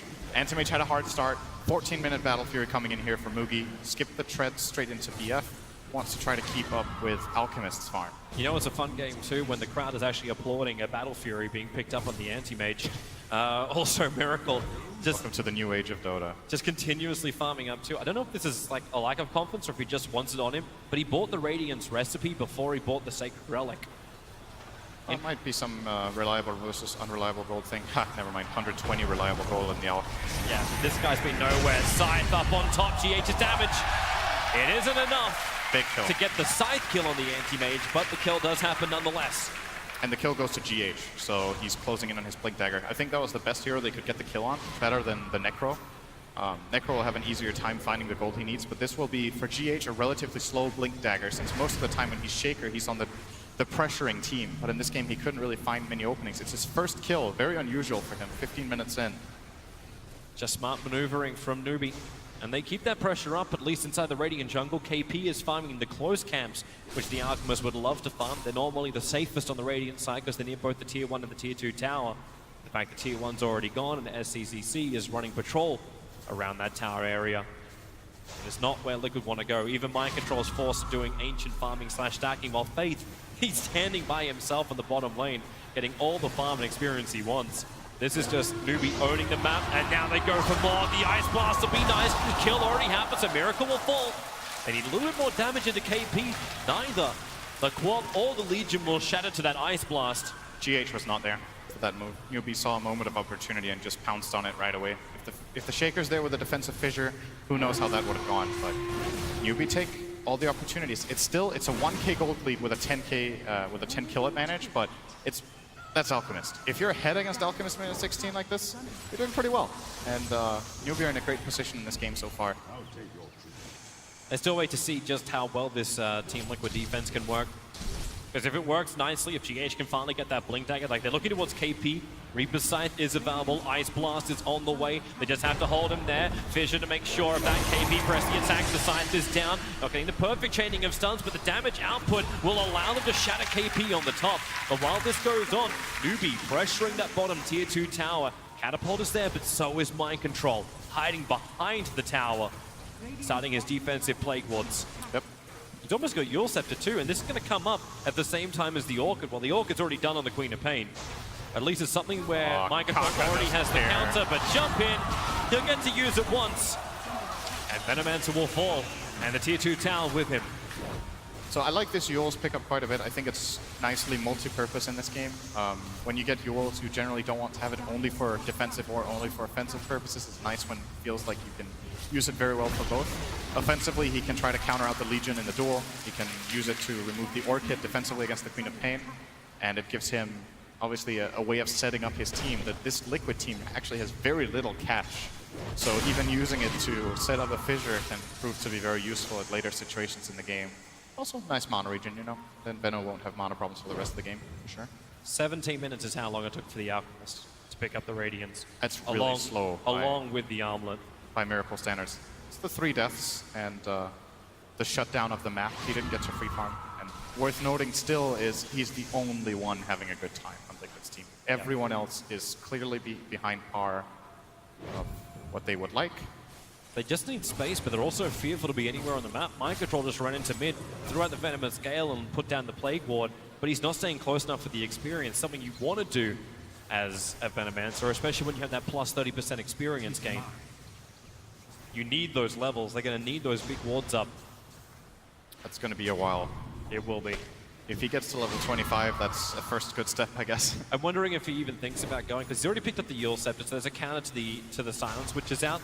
But do you go for what we've seen a couple of Venomancers do, but I think it's been mainly their first item, the Hand of Midas build for a Venomancer? I think he needs Force Staff. They need some sort of mobility to utilize their other heroes. If they can't move their heroes around in the fight, they're going to get caught by these either multi-hero stuns or all this AoE magic burst. This is really patient. The Blink Dagger is up on the Earthshaker. Kaka is underneath a Radiant Observer Ward. They understand Team Liquid, and Matubberman's playing it so damn cool. He's not attacking. He's waiting for them to get in range. And now, Fissure jump up with the Ice Blast. They'll punish the SK, who all he was doing was being a farm voyeur. He died. Yeah, it was a big commitment. There was a smoke as well. So smoke kill onto support is generally not the best, but it's something for Liquid on defense. And I think there was a bit of two things. First of all, they were just being patient so they could set up the kill, but they had plenty of time to do that. They were trying to get a good read on the map. Did he have anyone behind him? Because else why would he sit there? And they had a lot of time to think it over. They're backing up to smoke. So they're backed up a decent ways away from any dire vision. In fact, right now, dire vision is, well, non-existent. I'm looking for an observe ward on the map for the dire, and it just doesn't exist. So NewBee completely blind on the map at the same time that Liquid want to fight. With Radiance and Armored up, Alchemist has Chemical Rage in 4 seconds. They want to get into battle. You've got Yule Scepter for control. You've got Blink Dagger and Echo Slam also available. Kaka, is it going to be him once again? Blink in from GH. They'll keep the chain stun going, actually committing the Echo Slam, and they'll side them down. 30 seconds on the sideline for the SK while KP hiding in the trees. Vortex trying to get vision. He'll blink further up into the trees. Mind Control and some Plague Walls to throw, but they need that little bit further to the right vision. And they don't have it. They still got the tower there. Wait, are they going up? No. Aggressive move. No. Ill-advised. Yeah. Anti-Mage is still farming up inside the Radiant jungle. And Team Liquid, they can at least leave the pressure up so Alchemist continue to farm the Dire jungle. But the teams have basically switched neutral camps. Miracle created a bit more of a gap there with this play, getting that tower, getting the assist gold. Now he's going to almost have his Manta style, who, well, speaking of which, Mugi has his in about 200 gold on the anti-mage, so big items coming out, but he'll be overtaking him. Oh, I guess AM will be overtaking him if they get one gank on the Alchemist. These Alchemist kills are really important right now, and they might try to use the Manta style for it. But if the game is played at this current pace and very slow, Miracle will keep building a further and bigger gap for this anti-mage to try to catch up to. He's currently sitting in bottom, as the rest of his team is posing up top. Look at GH actually just going into fish. Oh my god. That's confidence. Well, that was close. That's a lot of confidence. Concrete from Burrow strikes. Kuro gets the second TP back out to base. So GH and Kuro is escaping from the lane. He more or less blink dodged a melee Scream of Pain, or a short-range Scream of Pain. So very close to connecting. If it connects, he's 100% dead. But it wasn't Kaka that found him, it was the Queen. Doesn't have any instant damage to prevent that blink. So he gets out, and again, space is the name of the game for Liquid. Just keep buying time. And for the first time this game, we might actually see Liquid get ahead on gold in a moment. It's definitely getting closer. It's sub 1K. The difference between Liquid as well as NewBee. The experience graph, however, is a very different story. Sitting around 7,000 in favor of NewBee, just getting more across the map. And of course, Anti-Mage loves this. He's still got his mana style. He's good for, not great for fights, he's just good for fights, but good for the push game too. So both Mantas on the 1 positions. Mookie went for the attack speed talent on Anti-Mage. I mean, I might be wrong on this, but I think almost everyone takes the blink cooldown to quicker be able to traverse the map and get more farm, to have more chances of jumping in and out of fights. But it takes 20 attack speed, which is a fairly insignificant amount on a hero that already hits that fast. But, well, might feel like that little bit of extra. Kaka, gotta get out of there. Sandstorm, Fisher coming in, and he's able to fire a strike up. The scythe will connect KP, breaking him free with the press, the attack. There's still a lot of tick damage on him, KP. Maybe it's time to turn and deny him, or you can just let him die. He can't deny him. You're right, you can't. No Gale. They had the other 2 spells on him, though. He actually hurts himself by Presley attacking him. Yeah, if the Gale was on him, then you're right. Then he might have died else. Oh, there goes the bottom tower. Oh, look, Alchemist. Can you press off Gale? Not sure. Gale is a special spell, man. Gale is weird. It has like its own subset of rules for how it works. I'm not sure. I don't remember, honestly. We can check later and learn Dota. Yeah. You can probably press off Gale, but you can't beat off. So hard purge works. Oh. Meanwhile, back at the farm game, Boogie's going to head north. So moving as far away from the rest of Team Liquid as possible, exactly what the Anti-Mage has to do until he feels really ready to fight. At the same time, Miracle, we're talking about those early towers going down, item progression, he's looking at Octarine to come up next. It doesn't really feel too like Team Liquid are going to have a bad time with Miracle getting more and more farm. Almost every single hero has a very good Aghanim Scepter on the Team Liquid lineup. So Their the longer lineup this can game goes, they're going to love it. surely scale. Both Necro and Veno are great late game heroes in their own right. Now that's a dead Veno. The duel onto him, Sonic Wave kicks, it connects down to Kuro. The Lich Chain Frost bouncing down towards Matumba, but the epicenter from Karka not really close enough, and Matumba actually gets a TP out. They look for a different target, and it's GH on the other side of the trees. 3 quick pickoffs. Legion Commander does die for the cause, but potentially opens up Roshan. Yeah, they're thinking about it as a Plague Ward. It's so annoying. And look at Boogie actually, like, I was wondering if you would do this too. Like, you talk about the attack speed. He's going Diffuser Blade as his next core item. Is a build we've seen sometimes on AM. In this game, it's great strictly because of the Necrophils. You want to purge off that Ghost Shroud. It's AM's shortcut to just hard countering that hero. And we're going to see the smoke here. So it breaks instant duel coming out from the Legion Commander, connecting with Queen. Kuro kind of just died to collateral damage. It wasn't even the primary target, just got hit by everything on the way there. And a couple nice extra picks for NewBee, losing their Legion. Yeah, good picks for NewBee, keeping that lead, still 15-6. Of course, the kill count is that point when you understand that kills don't mean everything in Dota. Yeah, NewBee have the kill count board 25 minutes in, but it's the gold advantage, which they are barely holding on. Liquid are going in for Roshan. This is a big moment. There's no Sonic Wave and no Chain Frost. Chain Frost actually coming online now, and no Epicenter. So Liquid, with that last 3-for-1 fight, the 3 big ultimates were expended. So they just not fight then? Or is it... They have to pressure this somehow, even if it's just overwhelming odds. The Plague Wards are causing issues. There's 2 of them on the high ground, and thanks to the Observe Ward that's also planted that Karka's getting rid of, they see a lot, and Karka can't blink in. He cannot do that disengage, so he has to jump inside the Sandstorm. Blink will come off cooldown. Roshan's pretty low. There's your jump forward. It goes on the GH's Earthshaker. Aegis Immortal already in the hands of Miracle and Liquid. Now they have everything they need to win this fight. The Ice Blast hit onto the SK. Even the side 3 heroes from NewBee are falling down. GH gets the Echo Slam off, but NewBee, now it's time to fight with their cause, or is it? Moogie backs out towards the shrine. SCCC can't kill off Kuro. That one tree blocking the vision for him. He'll blink up and away. And the denial is there from Mind Control. The Shadow Strike being on him, not going to do the work. Moogie can't get that kill. The 1 charges, giving the mana back to Matumbaman. Was that even close? I am not certain. Was he close to killing him with that Mana Void, and then suddenly Matu has 1500 health?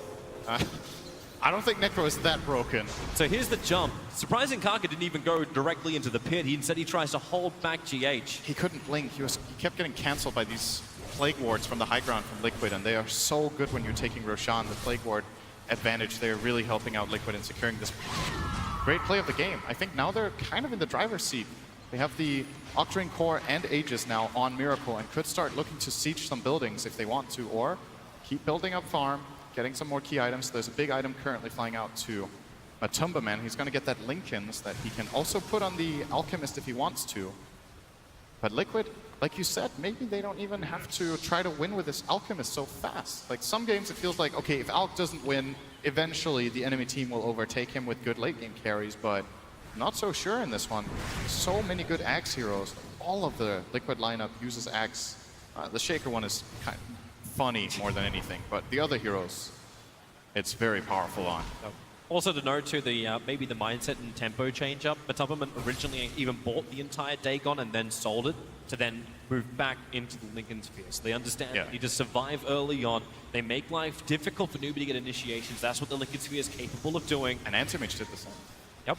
So Anti-Mage went in for the Lincoln Sphere, decided to go that and have the regeneration over having something more like the Aghanim Scepter we've seen on Anti-Mages, which has both the Lincolns and the Lotus Orb effect tied into it. I actually think Axe would have been really nice this game because of the 2 spells he can reflect being really high impact. Reflecting the Scythe or reflecting the Concoction would have both been really good. And else he would be reflecting like Cold Feet. That's also nice. You threaten the AA and force him to move away. Realistically, AA will not really be casting it on him, so, you know, I think most of the time I'm a fan of the Lincoln's pickup just because the stats are better per gold, but this game the Axe could have actually been really nice. Team Liquid are going to form up on bottom lane, 5 heroes together, bearing down on the tier 2 tower, and NewBee are in no position to fight this. They're still trying to push out the side lanes. Boogie and Karka taking care of the top, so it will be a straight tier 2 tower with the Octarine Core onto Miracle. Lower cooldowns, wonderful regeneration, not just from the chemical rage, but also from a magical burn. He's looking at Assault Cuirass next, and he may even be looking at the Tier 3 tower next. They're coming in now. Moogie, he has the TP ready. Parker ready to TP back as well. Blink in, finds the Burrow Strike. Looking at the Alchemist. Manta dodge was attempted. But while that Aegis Immortal is on the Alchemist, Miracle will stand just chipping away at the Tier 3 tower. Blink in, no! Lincoln Sphere actually triggered off the back of the duel. The Scythe is the return punishment for KP's misdemeanor. Oh, he didn't see that Matumba Man has the Lincolns. That's such a big mistake. No buyback 1 minute. This is going to be Raxtober. They can't kill this Alchemist twice with these heroes now. Yeah, they need that just looking at it. mail. Karka needs to bring in the epicenter. They need the damage. Here comes the epicenter from Karka, away from the wards. He's able to get the Burrow Strike in. Necro low. The Sonic Wave will kill him off. Where is this damage? However, the Echo Slam from GH. Car holding down the Anti-Mage. Moogie's in trouble. The blink up, but the Plague Lords were there. Koro's the man that shatters him out. When that Ice Blast connects, there's just too much damage being done. You still have the Aegis Immortal there. As now, well, Miracle cancelled himself, but GH, oh, the silence! SCCC controls him perfectly. Now the Aegis Immortal, it's gonna burn. Can they hold him there? Miracle back into the Chemical Rage. Manta is up, beating into the range rank, turns attention over towards Moogie. He's already Radiance burning down the rest of the NewBee heroes. All he has to do is stand there and he's winning the game. Bringing down the creep wave now into the melee racks. Frost Armor is making this difficult, but not impossible. Team Liquid, where's that Burrow Strike? Coming in from Karka. SCCC is back. He has that Orchid available. He waited for the Mana Star, but the damage is done. Miracle claims the melee racks. They need something in return. The Lincoln Sphere triggers once again. Is Moogie moving forward? KP has the duel available. Looking for the target. Miracle is low. Can he get the duel off? Look for a different target. Mind Control over the side, and they will find this pickup. SC and Moogie together. KP still wants a bloody duel. But what can he get? Mind Control. There's your duel. Victory comes in. The Scythe doesn't do enough. Tumberman looking for another opening. He just walks around inside the shroud. They'll all blink away. NewBee, this has been a very expensive defense, and they still lost their bottom lane of racks. Who did they buy back? Anti-Mage only, I think? It was Anti-Mage, Lich, and Sand King. They had three buybacks from I could not keep track of that. I was just laughing because Miracle was in the middle of everything. Lich is just attacking him for like 20 damage and dying to the Radiance and Acid Spray, and then Miracle in the middle of the fight, he has the presence of mind to just say Eta Team Chat while he's being hit by 3 heroes. Oh man. Can you care any less than that, man? It's a positive mood in the Team Liquid camp. We'll have a quick look at the fight once more. That's the critical moment. The Lincoln's trigger, but Tumberman is safe, and the Legion Commander just cannot get what she wanted. So full lane of racks, 3 buybacks, and all they lost was Alchemist, Veno, and was that it? Did they even get any additional kills than that? Not sure.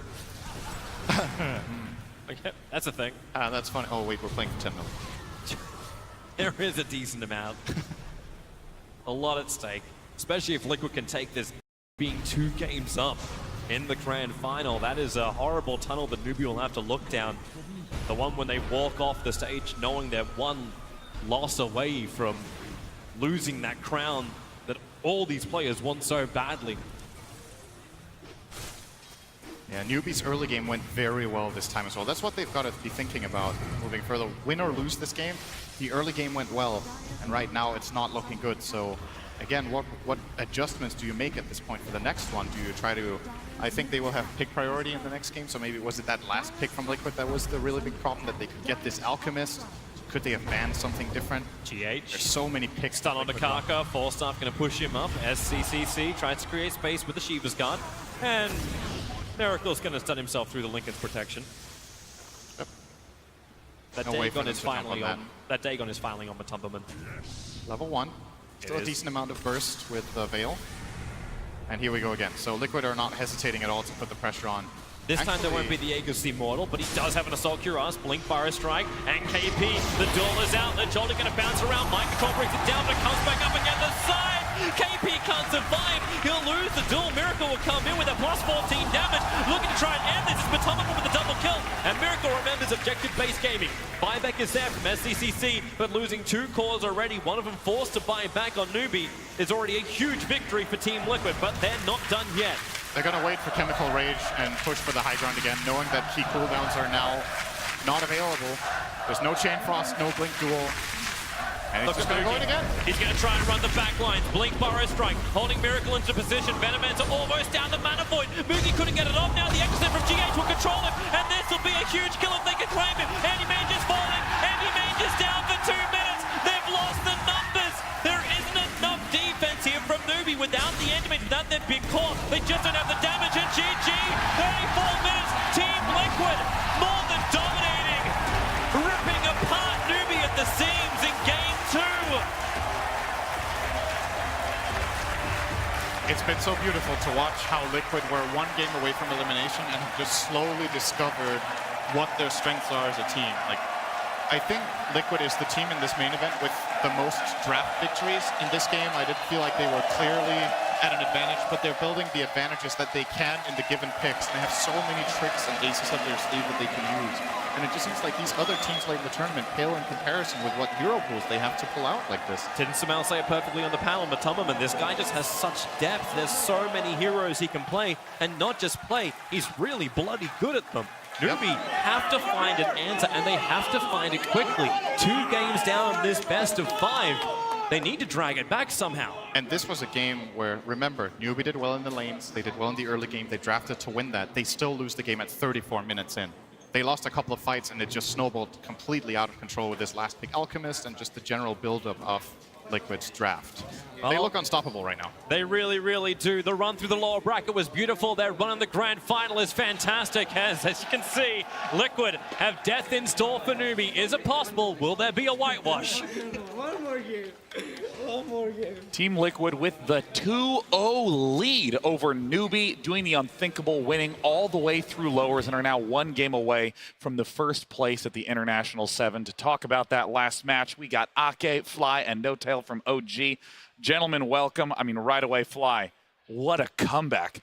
Yeah, that was an insane game. You know, they start out with all these kills. NewBee is doing great. And then Liquid just is composed. They know they have this Alchemist, which, you know, is a great hero. And then they just bring it all back. You know, they realize they can't fight them. They play so good. And it wasn't even like a big moment where Team Liquid suddenly turned the tides. It seemed like just slow, gradual, grinding, Miracle just continuing to get bigger and bigger. They managed to get a couple of kills with Necrophos. That was like very key for them. They were a bit behind, I think, because the Alchemist wasn't that far ahead as he maybe wanted to. But with like these kills, they managed to actually save him some time to farm more. Yeah. I mean, No Tail, talk to me about what you think were the big moves that Necrophos were doing that were letting them get back in the game. I think there were a lot of good moves, like a lot of smaller good moves that kept happening. Like we just saw a couple of Necro Reaper-sized ultimates, and they just kept coming. NewBee, they weren't really responding to what Liquid was doing to them. Like Alchemist is farming, that's one thing. You're trying to trade it for anti-mage farm, but if Liquid keeps getting these kills, like casual kills, and if it's on an anti-mage, it's really big. Like these things spiral the game out of control. And then there was also the Roche fight where KP just dies. And this is also like a very big opening for any Alch strat. It's like when you get the Roche kill and get an Aegis. Yeah, and I mean, talked a little bit about when we had Sumail and Crit up here that SCCC really wants to be able to snowball, to have that actually very good mid-game opening, and that's, mid-lane opening. And that's exactly what he got, but it still wound up not being enough. Now, Purge, I want you to talk to us a little bit about that early lane dominance, how TL was able to come back from it.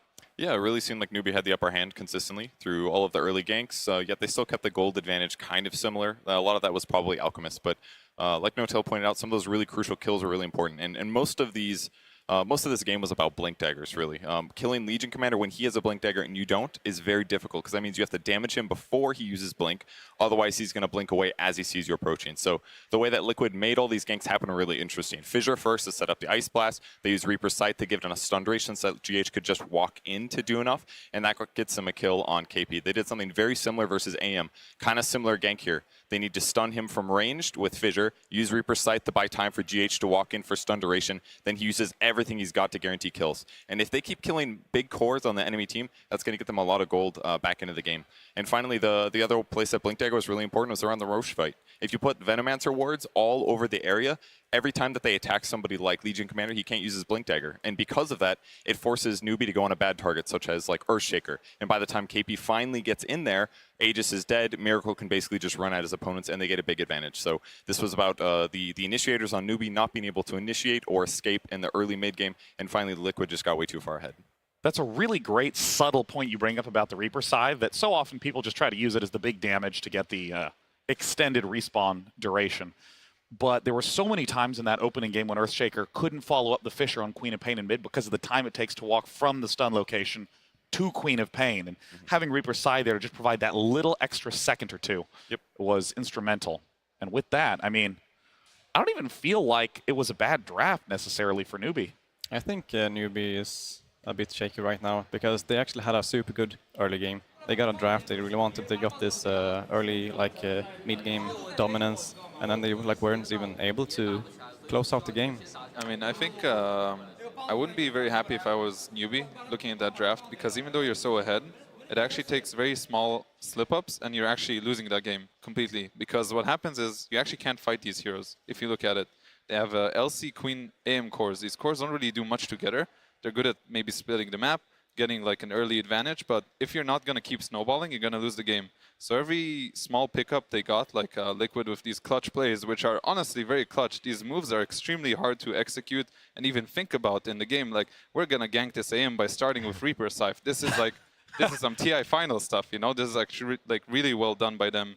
And what happens is, like, I'm very impressed by Liquid because they just realize their timing and they're not afraid to use it. So even though they're behind, they're still going for these clutch plays. And when they get them, this Alc gets another minute to farm over AM, and they go for this Roche, and they're really playing like amazingly well. I think this game in particular, like, it shows the Anti-Mage Alchemist matchup pretty well. Like, Anti-Mage can be winning the game up until a certain point. If Alc ever gets the lead, it looks really hard. There's a lot of things that go in favor of Alc in this matchup. One is that he starts farming earlier, like he starts getting the GPM much earlier, and then he has an earlier timing than AM. When AM has a Battle Fury, you might have Radiant's Armlet. Like, this might happen, and if that happens, it's pretty easy to force fights and use this Alchemist like to punish this Anti-Mage pick. So, I mean, if you were looking at NewBee in that game, do you think they needed to be more aggressive, try to dive in on Alchemist more frequently? I think it's hard to say. It's really hard to say what the best play for NewBee is because they did a lot of right things. SCC, he was definitely doing really well. He was incredible in the opening. Like, overall, both teams played well, but there's this one thing that I didn't like for NewBee is that they just kept getting picked off and never went for a move or made a move right after the pickoff was happening, or like, there's just no response there. They need to find some way to like open their own draft to start killing heroes. So, I mean, we've talked so much about how difficult it is to draft against Team Liquid and that they've had a lot of strength in the drafts. Do you think that NewBee have finally found some footing as it relates to drafting in the series, or do you still think they're struggling there? I think that they might try to go for something else than this, maybe a bit more team fight to be able to pressure the towers earlier, because they, like as we said, they actually had quite a good early game, but it didn't turn out well. Yeah, I think it's pretty difficult right now if you look at it. You look at Liquid and you see all these heroes, Necrophos, Shaker, Coddle, Io, Huskar, Alchemist, like Broodmother, it keeps coming. Like, how do you actually deal with this? You have to choose what hero you want to play with, and you have to choose your poison, actually. I mean, you're going to have to choose it fast if you are NewBee. You can see both teams are heading back out onto the stage. It has been minutes from the loss where NewBee had a 10-0 lead at the start of the game. They had knocked down all 3 towers, all 3 tier 1s. And Team Liquid, without any exceptional single moment, gradually clawed their way back into the game. And I think you said it best, Fly. Who do you ban? They have like 15 heroes that they've been playing successfully. Yeah, I mean, I think the first thing they should focus on, I think, for NewBee right now is to just reset emotionally. Like, the first game, they got knocked to the ground by Liquid, and the second game, like, they fought Liquid, they threw a few punches, but then in the end, like, Liquid just got back in the game, and now it's the third game. Yeah, and it could be the final game. This could be the last game of TI7 with Team Liquid sweeping 3-0, but NewBee still has the chance. They still can win this game, and they'll have to win 3 more if they want the championship after that before we go into the game. Since it could be the last, let's check in with Slacks in the arena. Hello, everybody. We are here with some NewBee fans. Boys! Yeah! NewBee needs some help. We don't want to see the 3-0, so I need your help. We have to learn some words to be able to cheer these guys on. What should we yell out there? I would say, Jayo NewBee! Jayo NewBee! What does that mean? NewBee, let's do it! NewBee, Jayo NewBee! I believe that means, like, put the fire on it. Give them the fire. All right. What do you think we should yell out? Please educate us. 让2追3 Oh, 我听得懂. Zhang, R, Jui. What does it mean? What does it mean? It means give them the first 2 games and we'll win the rest 3. Oh, give them the first 2. Ah! All right, hold on. I need to practice that again. Ra, Zhang, R, Jui, San. Ra, R, Jui, San.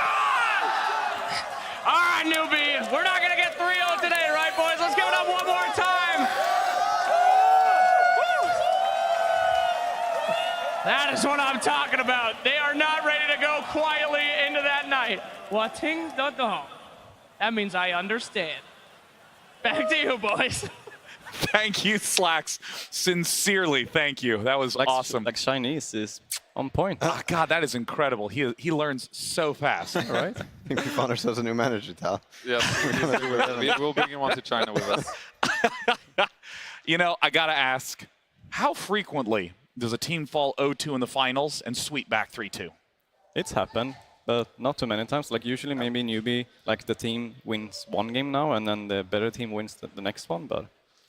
Yeah, I think this is like a rare moment, a rare opportunity for any team. You encounter this hill that you have to climb. You have no room to fall. Like 3-0, that's the only way you're going to win from now on. And it has to be a special night for all the players to have that in them to like come back from this. I mean, there is a way to look at it, right? You're going to have to win 3 games no matter what. And they still have to win 3 games. When you go into the series, you have to win 3 games to win the whole thing. So nothing changed actually, right? But it's hard to put that into like in the mental state that you are in right now and to think about it that way, but that's what we would do. Yeah. I mean, it seems easy to get demoralized if you're NewBee.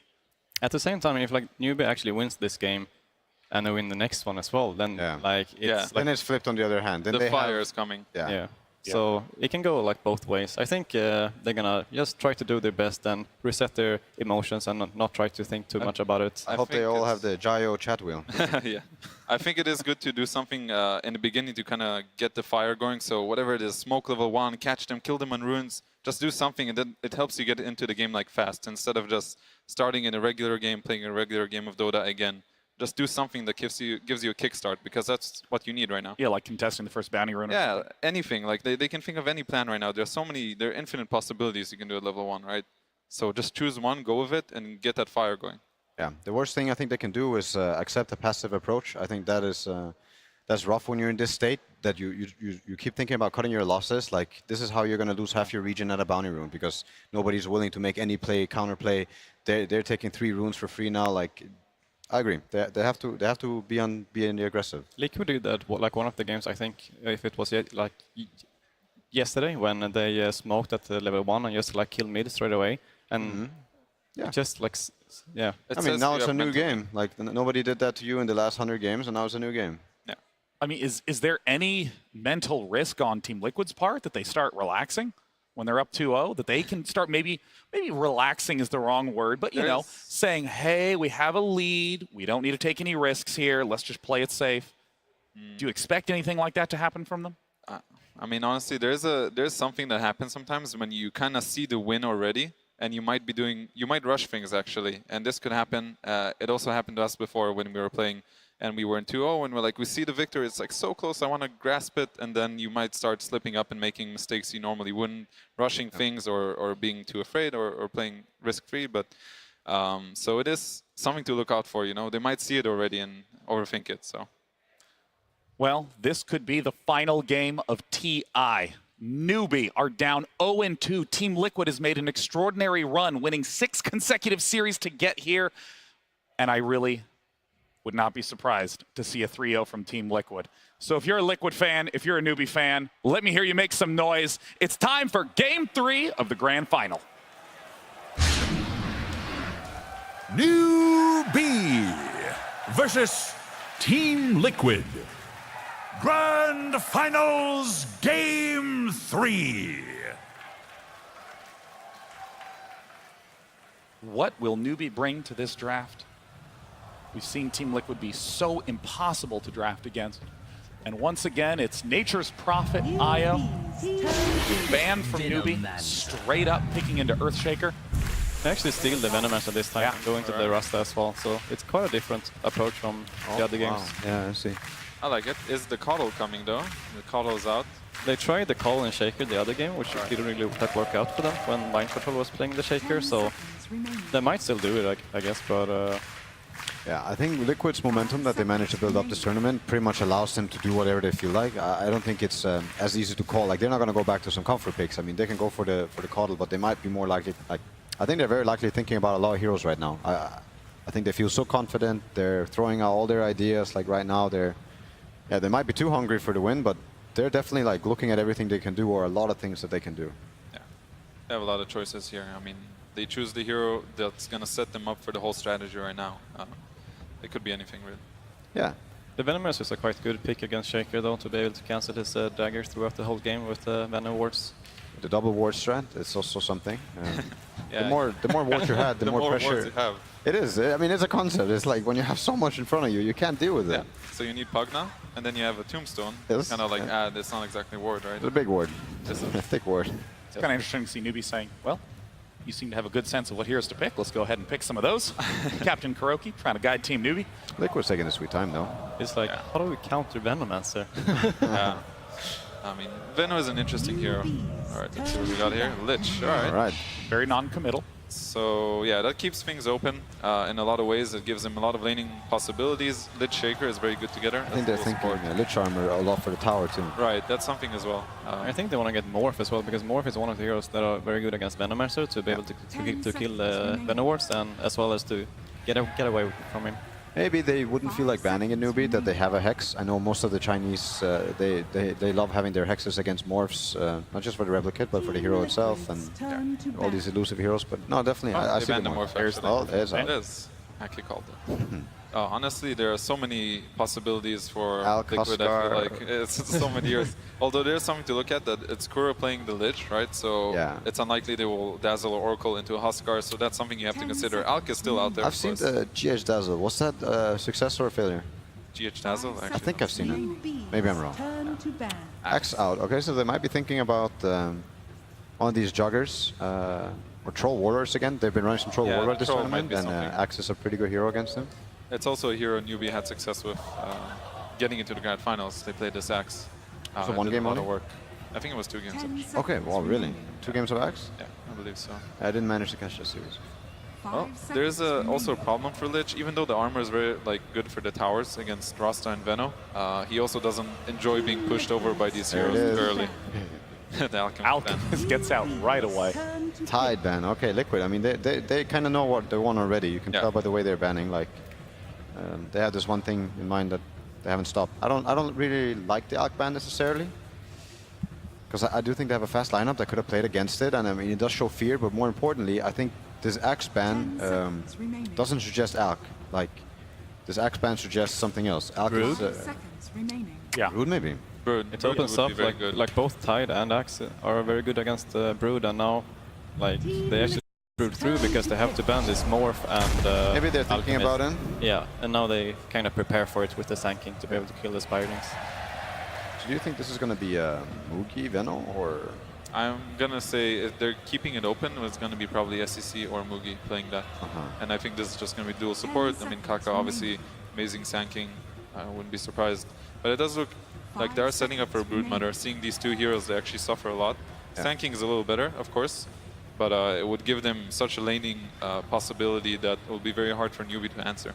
I do think it might be hard to pick the Brood on 3rd pick, though. No. I think you want to wait one more. As Liquid, they like to run this Brood against just a really good mid. That's if the supports are fine against Brood, I think they would still pick it. I mean, I've seen what they do with this Broodmother mid to these poor invokers. Like, it's scary. It's miserable. It's a very good way to make the opponents like have to trade the lanes into bad lanes, like Invoker's safe lane or something that you really don't want to have. This is where Mind Control will shine. We've seen Huskar picked up a lot by Team Liquid. Do you think there's any possibility of an Oracle Huskar setup? Definitely, but like Tal said, it's likely it's Kuro Lich. Yeah, Darkseer. So this is going to be GH Shaker. Oh, although in theory they could play the mid Shaker or Miracle. So I mean, Darkseer, yeah, that's good. It's good on the lane against Veno. I mean, overall it gives them a lot of teamfight possibilities. Imagine this back into Shaker, into Lich ulti. Liquid is kind of changing their playstyle right now. If we look at the other games when Mind Control has been playing Prophet and can't remember where did he play the last game. What was it before that? Venno? Yeah, Venno, yeah. Yeah, Venno. Like these heroes, like, actually makes a lot of space. Darkseer does it in a way because he pushes in lanes, but he's more team fight oriented than Team fight oriented, and there's a thing, people can say that Venno can lane against Darkseer because he can without losing tower and maybe even bully Darkseer a little bit, but I think Liquid, they like playing around this surge and this team fight that comes with it. And that particularly counters Venno and even Hex. Yeah, and not to mention also he's a very good pipe and mech builder, which does a lot of annoying things for Venomancer. I like it a lot though. I think they have a good idea going into this draft, Liquid. Like they have a lot of possibilities right now. I see these heroes with Iron Shell, Surge, Snakes, like these heroes are running away for a long time, you know, and this creates openings for all these Shakers and Liches to do their thing. Oh, that's a good pick, I think. Oh, I like that pick a lot. Talk to me about it. What is it that's so great about Centaur War Runner? Because we were just talking about how they might be running in with some Nakes, or I just mentioned, this ultimate matches your movement speed to a Surge, you know, so you're equally like running around the fight, and then you have another chance to take the fight the way you want it. And this sort of implies that Shadow Shaman is going to be position 5, Sand King 4, the Centaur likely to be the off lane, and it appears Venomancer is probably going to be mid or safe lane? Mid or safe lane, that's what they're keeping open, I imagine. I don't think they want to run some safe lane Centaur. Game 3 TF finals. Is there some anti-mage possibilities here? I think it's a pretty good game for AM. Looking historically, Team Liquid likes to run Darkseer with super hard carry that can do a lot of farming. Yeah, I mean, they usually run the core with, I mean, they run Darkseer with Slardar, but Shaker might just fulfill that role instead. I could see an AM game. Isn't Next too good though? Necro. I mean, okay, so they just take another one, they're heroes. Yeah, I mean, this just, it basically sets them up for a great laning phase, because Lich actually has the freedom to do whatever he wants here. He doesn't have to go on the Darkseer lane, he doesn't actually have to go on the Necro lane. So what they can do is actually they can tri-lane middle against whatever SEC is going to be playing, whether it's Ven or it's some other hero. They're going to use all their reserve time on this ban. Yeah. They're banning the Miracle hero on last.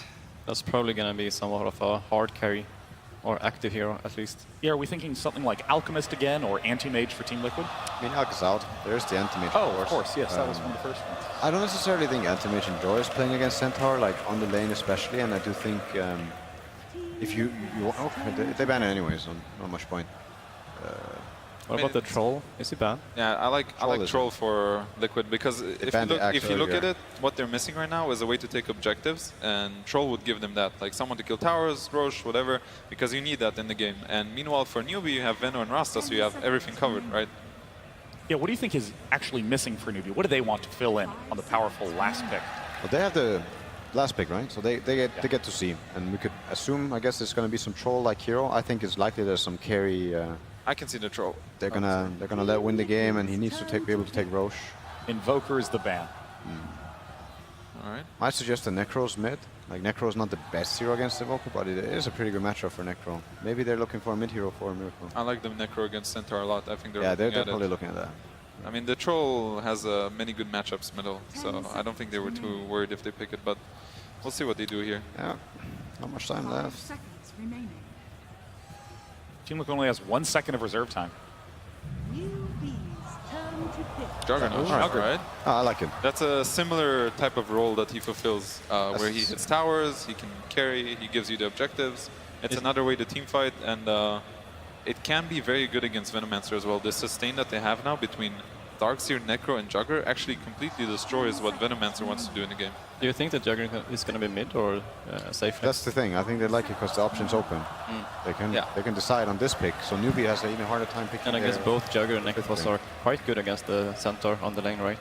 Jugger can kill him with the spin with some help, and Necrophos can sustain a lot. I will say Centaur can be good against Jugger. It depends who gets the help. But if they have this Lich Jugger against Centaur, then Centaur is going to be very sad. So really dominant Centaur with early hood counters what Jugger wants to do in this lane, but I think it's Jugger favored overall. All right, they're going to need some game-winning hero for NewBee. I mean, they have like pretty much everything covered. They have, you know, some decent team fights, some way to take towers, objectives, stuns, blah, blah, blah. But then you need a hero that actually wins you the game now. But you also have to think, like, I don't think you can be happy with some poke-style kind of hero. We talked about their sustain. I see so much sustain. I think they need to close the gap with these stuns and, like, take the fight to them, like, force them to fight them back. I mean, at this point, do you feel like even some of these hard carries that NewBee banned, maybe they wish they had available in the pool still? That's, of course, another route if you have a really hard carry that... I think that they want to pick a mini hero, like Lina or something. Shadowfiend, maybe, I think. All right, Death Prophet. Death Prophet for NewBee. All right. And it looks like Miracle will be running the Juggernaut, Matumba Man on the Necrophos, but we're still not sure what the lanes are going to pan out to be. Neither is NewBee. And they're going to need a lot of help in this game. NewBee currently down 0-2. If you are a Chinese fan, make some noise. If you are a NewBee fan, make some noise. NewBee needs it. Casters, take it away for what could be the final game of TI7. Liquid are literally drowning in Sustain at the moment, coming into game 3, already 2 games up against NewBee. NewBee maybe with a little bit more of a fast-paced lineup, maybe some more energy behind them, had a good conversation between game 2 and game 3. Can they force a fourth? Yeah, I think so. I think this lineup from NewBee, I said in the last game they were making the right adjustments. I think now they've taken it even another step in the right direction, even further. Now they forced mind control off of that Venno and the Nature's Prophet. Yep. The bans, again, I pretty much agree with what NewBee were doing in the first phase. And now their approach is, okay, last game we had the lanes, but we didn't push fast enough. So now we're going to have the lanes and the push this time. So they have Venno, Shaman, and Death Prophet to push out, and some pretty strong laners to go with it. Liquid's draft is a little bit different for them. The Darkseer they haven't had the most success with, and this Juggernaut pick is pretty uncommon at this main event. So, do you actually worry with the hero pickups they have? Like, we're not going to say Matumbaman's Necro is going to be a bad pickup for them, but a lot of it takes a lot of farm to get online. Like, how long do you take before you get the Rod of Atos? How long until you get the mech on the Darkseer? How long until Juggernaut has Sustain outside of Death Pulse as well as Healing Ward? Like, when does he have his Mantra or Diffusal? All these items, and you start to beg the question, how long will this take? And then you're up against a team that can add pressure with Plague Wards all the time. They have engage and disengage through the Centaur Stampede, Mass Serpent Wards, Exorcism, all these abilities to start lacquering on top for NewBee. Can they force the issue before Liquid is ready? I think so. If the lanes go well for NewBee in this game, they have the tools to very quickly snowball this game out of control. Getting the Roshan, getting towers, plenty of ways of doing it. I think for Liquid, it's very crucial that they get to use the Ion Shell on Juggernaut in the earlier stages of the game for fights, because they, apart from that, they don't have that much they're bringing to the table. They have the Lich and Shaker, who are both, in each their ways, fairly slow build-up supports. Lich wins a lane, but still takes some time. Shaker as a roamer is pretty lackluster with specific heroes. I don't think he has that great synergy here. He's with a Darkseer that's like okay.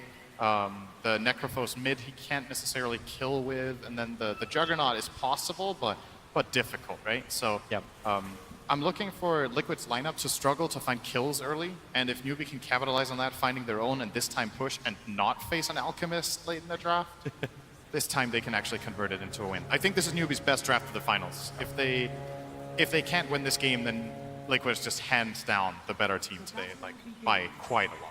They do have the advantage in the laning phase of Vision while supporting it to get that early game you're talking about, avoiding the kills, the rotations of GH being effective. The 2 Observer Wards from NewBee focus on that hillside to the south of the bottom rune, and the other one smack bang in the middle lane. So Vision is covering the south as well as the mid.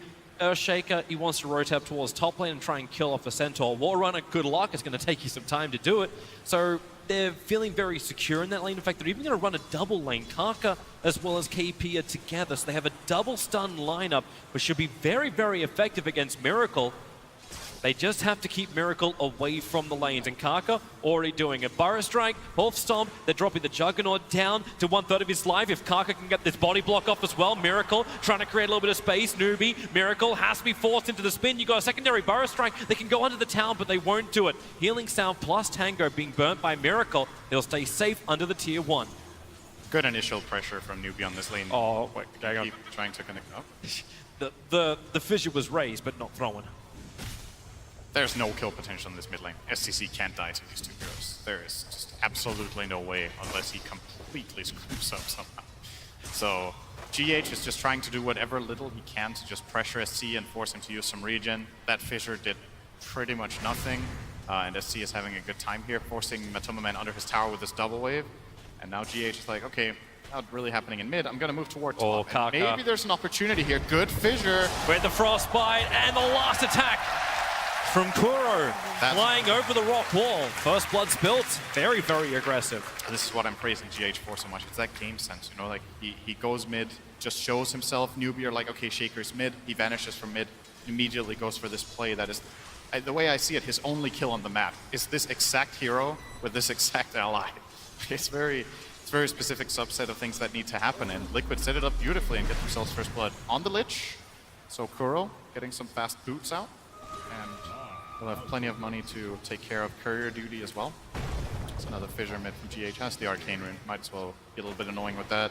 He actually holds the creep. Bounty runes. He holds the creep way back far enough that Matubberman doesn't even have it come on. Okay, now I'll come onto the tower, but that's a double wave for Death Prophet to try and farm up, which is a nice injection of CS and experience into him, unless GH wants to do something about it. But the Observer Ward from NewBee does scout it out, so even if this fissure does fly, you can see SCCC understands just how tanky he is and just how much of a hard time NewBee will have to, Liquid will have to kill him. Yep.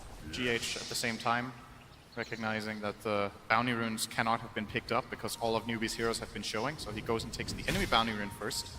Now he can still go back toward his own. He has a full minute to do that. He's just going to fissure off Faith and be really annoying. Mind Control actually coming in here with a level 2 Ion Shell. Faith, there is a crevice to get through. And he just needs a little bit more movement speed. He's going to be fine. 330 versus the 295.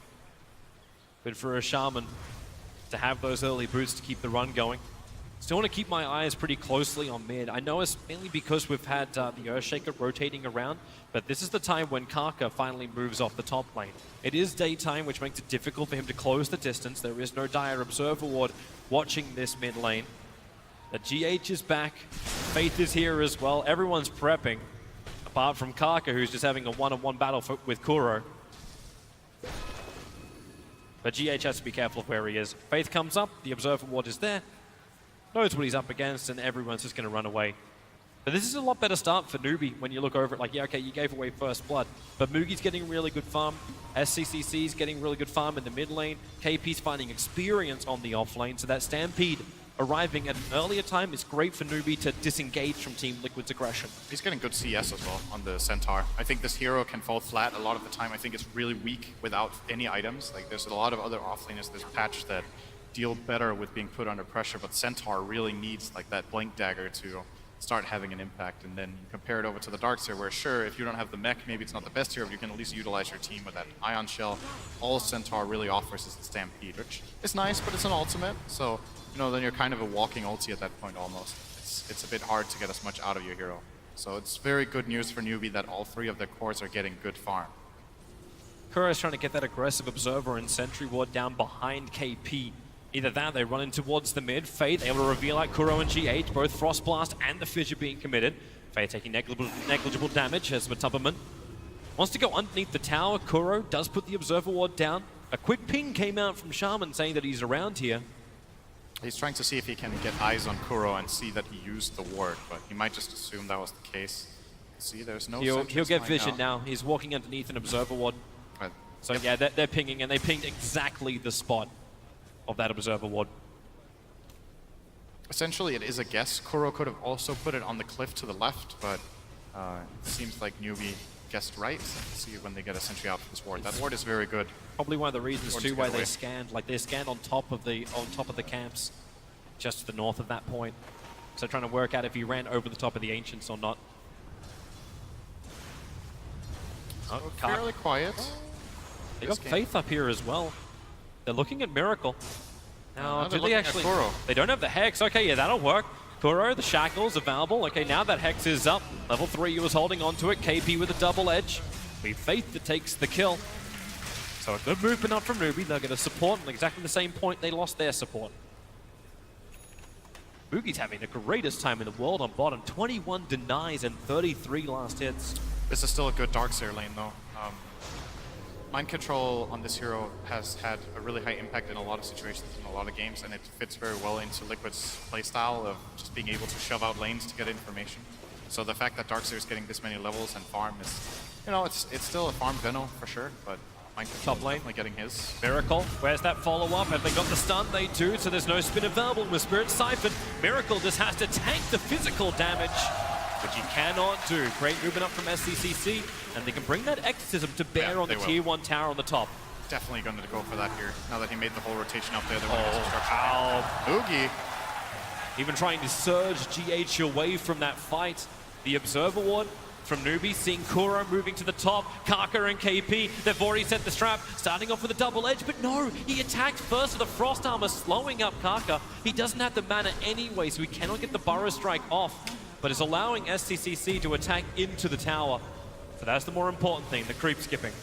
But the TP arriving back, so Miracle back into the lane, stopping the tower from falling at least. But is KP, yeah, he cuts through the trees. Quelling Blade, he doesn't have Hoof Stop. They're so short on mana. At least they got the Burrow Strike back on Kaka, but no more creep wave under the tower, really. They got a lot of damage into that tower. Liquid do defend it, but lost 1,000 health, and the trade-off is, I guess Matumba did some decent chip damage in mid, but Faith is getting good levels, and you look at this NewBee lineup and you feel like, okay, when they have all of these ultimates available and they have their key items, they will just start almost like Death Ball, kind of, with their heroes. They just really want to group up as 5 and take objectives. And the question is if Liquid will have the tools to deal with it in time. I'm pretty sure we're going to see the first Roshan from NewBee pretty early in the game, and if Liquid want to get it, they have to steal it. They can't take it themselves. It's very unrealistic with their lineup. GH is... He's really close to Faith. Fresh Observer Ward down. He's got his own Observer Ward down as well, so Faith will hex him quickly. Shackles not available. In fact, he used the Ether Shock, so the mana isn't available. In fact, now with Moogie moving over, they have enough to slow through the Plague Ward. Gale's going to connect on his target, and SCCC. They put the Plague Ward up on the hill, realize no one else is there from Team Liquid. But while that's going on, top lane, the spin from Miracle. He has the Omni Slash available, but the Burrow Strike from Kaka, holding Miracle in position. He'll go into the trees, taking a lot of damage from the tower. Has to have the Healing Ward to give him life. Kaka, Burrow Strike in 2 seconds time. He can go once more, but the Healing Ward's causing problems, but maybe not enough. He has the damage, does he? The Healing Ward, protection's available with the spin of Miracle. He'll live and salve back up once more. If KP had 100% faith in that perfect Zamping stun, I think they could have killed the Jugger together. Pretty sure he had double edge ready again, so... NewBee, a little bit of a missed opportunity there, but still good for them to survive at the very least and get their Centaur out of trouble. And the lanes continuing with the pressure. Venomancer takes the bottom tier 1, top tier 1. Might be next on the menu for him. As Miracle. Death right in, dodging that Hoof Stomp from KP. Kaka, he doesn't have the mana for a Burrow Strike, and there was nothing he could do while Miracle was immune. But Matumba could do something else. He's ready to wrap around the back. The creep wave's coming under the tower. Ah, the classic Necrophos dive. Yeah, Reaper Scythe's available. What are you going to do, Matumba? Do you want to do damage to him? I suppose you can hide invisible. That's a great way to dodge it. Works pretty well. You can still hit Death Pulse, but you would need to lose like 4 or 5 of them to kill off Kaka, and Kaka's just going to back off, get a clarity. Boogie's switching lanes through now. Feeling the pressure coming on the top lane. They'll fortify up. Faith moving up as well, so Team Liquid. They were hoping for a free tier 1 tower on this top lane. It ain't going to happen. Boogie's got his combination ready. And there's a lot of farm. In fact, the fact that Creep Wave is hitting that bottom tier 1 tower is warning bells for Team Liquid to back off the top lane. I think we're going to look at the smoke here in a moment for NewBee. They're grouped up as 3 with the Poison Nova available as well for Moogie. Could try to look for a kill in this top area into that tier 1 tower. If they kill the Juggernaut here, for example, that tower is theirs for the taking. Meantime, though, it's slow here. There will be a stun coming in from Sand King. Miracle has Omni Slash available, but he knows he doesn't want to do it when Sandstorm's available. That's not the way for him to find a kill. Kaka just wants to push the wave out and get a ward out. He's sitting on 2 wards on the Sand King, but can't really use it. There's the Stampede, though, and this will be the kill. The Shackles hold him there. That's a huge kill. Miracle to fall with Moogie already up. The tier 1 tower in the top lane is days numbered. I love plays like this where you can tell NewBee have already set up and coordinated and are ready and are just waiting. Kaka at 6. They can set up on this one. Kaka Burrow Strike. He cannot survive, but Tumberman still having the range for the aura. Level 3 in it. Will kill off Kaka, but he doesn't get scythed to death at least. But a lot of pressure on top lane. Defending their tower actually with this. They do have Mass Serpent wards. I think if they plop those down together with the Plague wards, they will be getting this tower, but... Faith's backing off. Faith wants to go mid instead. Yeah, they're switching their attack to work with SCCC, who's got the Exorcism available. This might be a good idea. I mean, the top tower is pretty low, right? So it's a big ultimate commitment for such a low tower. This way, they make sure they have a 2-lane siege. They're going to get a Burrow Strike around the back if possible. GH is looking to defend. But Kaka, there's your Mass Serpent Wards, Fisher to go out. Burrow Strike going to connect on that mid lane. Exorcism is out too. GH low on life, doesn't want to come close, but it's Necrophos who's shackled up, taking a lot of damage from that Exorcism. Faith, no, he's going to die. No, Catapult bouncing off the Chain Frost. across the Darkseer back wall. Able to make a little bit more problems. Fissure is out, so Kaka being broken out of his Sandstorm, out of the Invis. SCCC wants to bring the damage in close, but with 3 heroes already rotated over from Team Liquid, it just ain't gonna happen. The only thing which is happening for NewBee is that top tier 1 tower being claimed by Mugi. This mid tower will get denied. So they got all 3 tier 1s at 12 minutes, just a very good timing, but not really too much of a gold lead to show for it. They've lost a couple of heroes. I think Kaka's dive there on the Shaker, very optimistic. Like, there's no real follow-up to it, so they couldn't really turn that Sanking stun into anything, and he ends up dying in the end together with the Shaman. Liquid are just playing the small advantages that they do have in the moments to keep it a pretty even game. So they have a couple of towers to claim, which means Liquid are ahead on raw farm. There's more gold on the map for them in these towers. Let's see if they want to make a move of their own. Well, they're coming to bottom lane, but KP's already out. TP very quickly away. Yeah, the tower's gone. Yeah, but if they pressure bottom lane, Mugi's already up on top to continue the pressure. You have Stampede available, so it kind of gives NewBee the confidence to go a little bit deeper than they normally would. And the fact they're doing that means they can potentially catch out GH. GH, the man who's found Blink Daggers at insane rates, now just has to run away. Sandking has that level 3 Burrow Strike. He does not have the range on GH just yet, but when GH holds behind the tower, the Observer Ward, it doesn't see him. He's in a small crevice. Now he comes out. Faith will see him. And well, no, they're not going to use it just yet. Necrophos starting his TP in. So Faith will just drag the wave down. I actually thought Kaka had eyes on him earlier and they were going to stampede for it, but I guess he was just outside of the night vision range of Sanking. So no kill. And Liquid defend, so buying more time for their lineup. They just need space and time to farm and get these towers. Juggernaut is doing a pretty good job here. Miracle finding some good farm. The Darkseer has been relatively quiet, but it will now be completing the next soon. And GH's Blink, you were talking about it, it's 900 away, but he can farm it pretty quickly with this Ion Shell help from Mind Control. As long as he times the last hits, right? Oh, he's letting Mind Control get some of the CS actually. Okay, he'll take that. He'll take the last 2. Yep. But this is still a good position for NewBee too. Like we've been looking for something that gets them back into this series, and having real superb team fight from NewBee, which is an essential thing against Liquid's sustain. That's what it's all about. That's going to give us our clash. That's going to give us our clash we were really searching for. NewBee need to get a Roche, I think. Get some wards out here, start putting that pressure.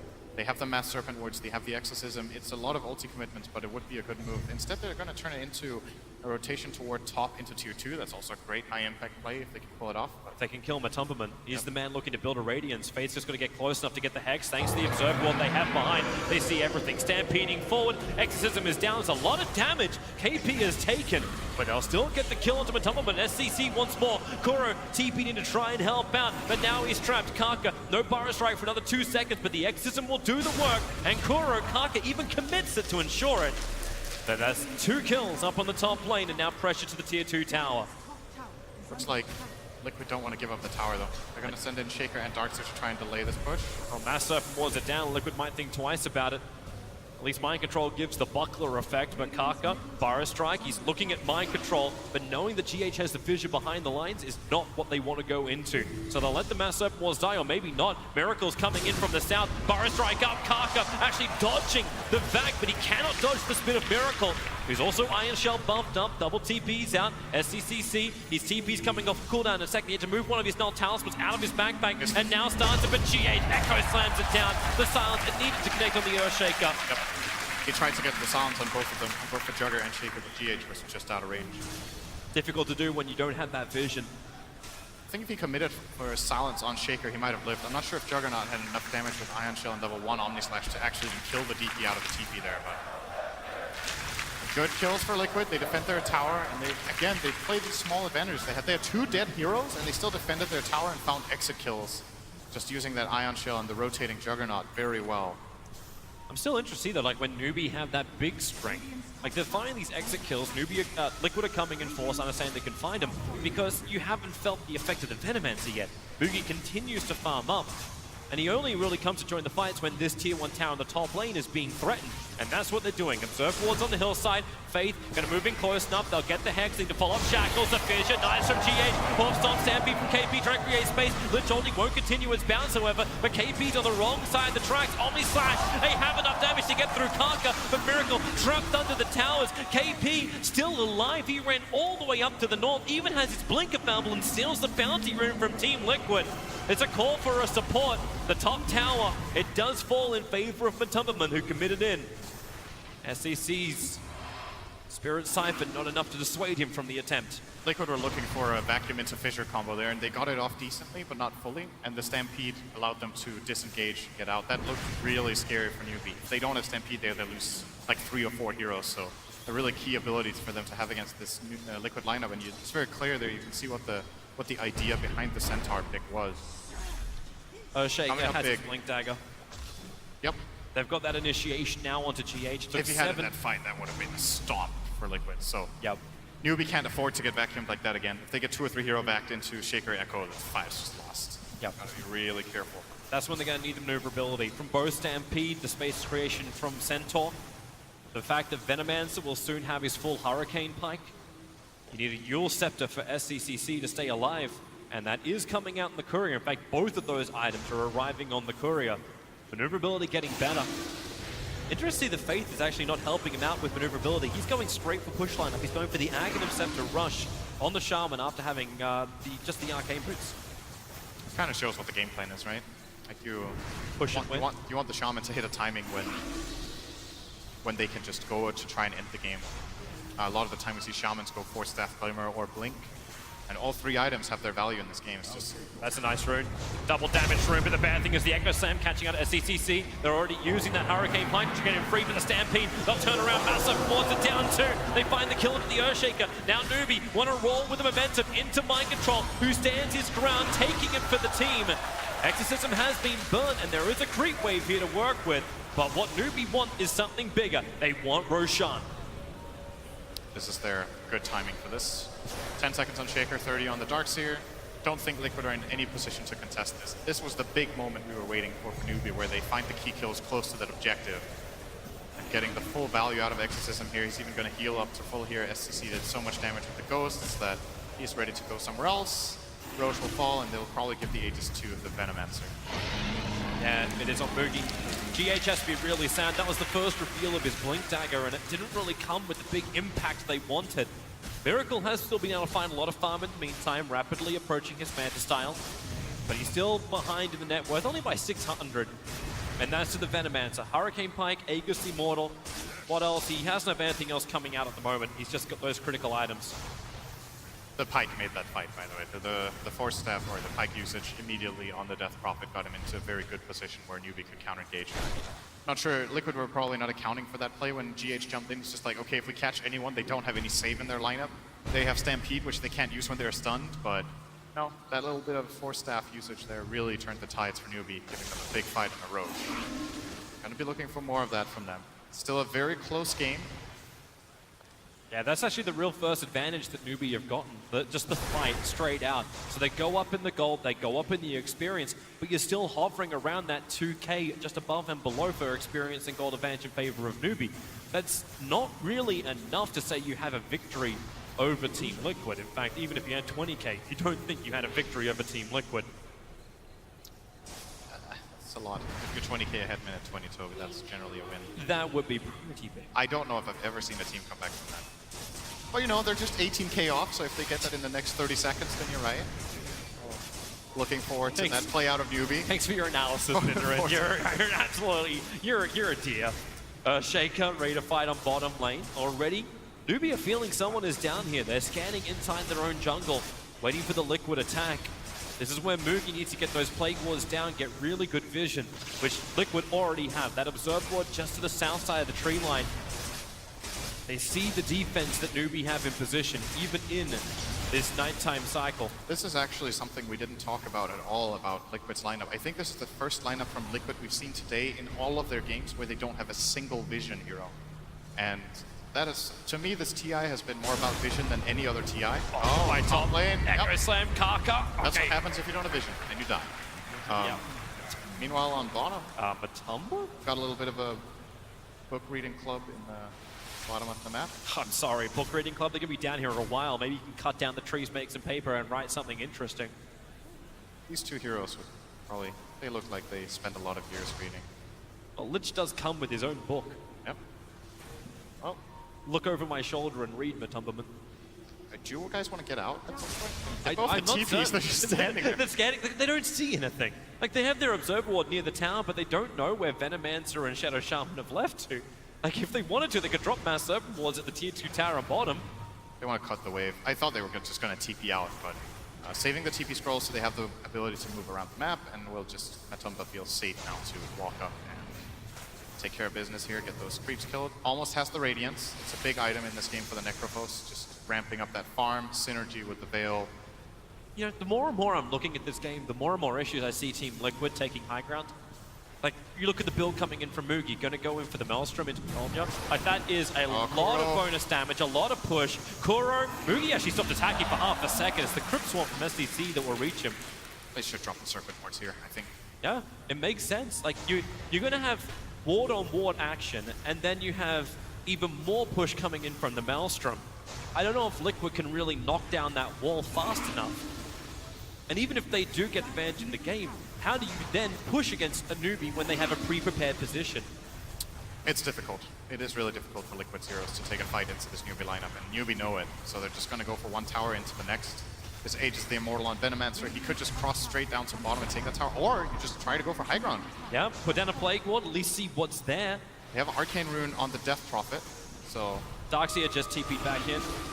The Plague Wars don't see in deep enough. They only see Matumba, but they don't see Kuro, Mind Control, and GH. So Exorcism is up for the Death Prophet. She has a Yulsep taking a lot of damage, but the Mass Serpent was also down. Matumba taking the damage in order to get rid of a couple of them. But Mugi, there's more wards where they came from. That mid tower dropping quickly. 600, 500. Fortification used by Team Liquid. Trying to hold them out. Mind Control trying to wrap around through the north. Hoping to get into the back lines of NewBee for that wonderful VAC combination. Doesn't happen. In fact, Surges to get back inside the base and keep the defense going. The tier 3 tower at 283. But it looks like enough. NewBee are happy with the chip damage. They will now disengage.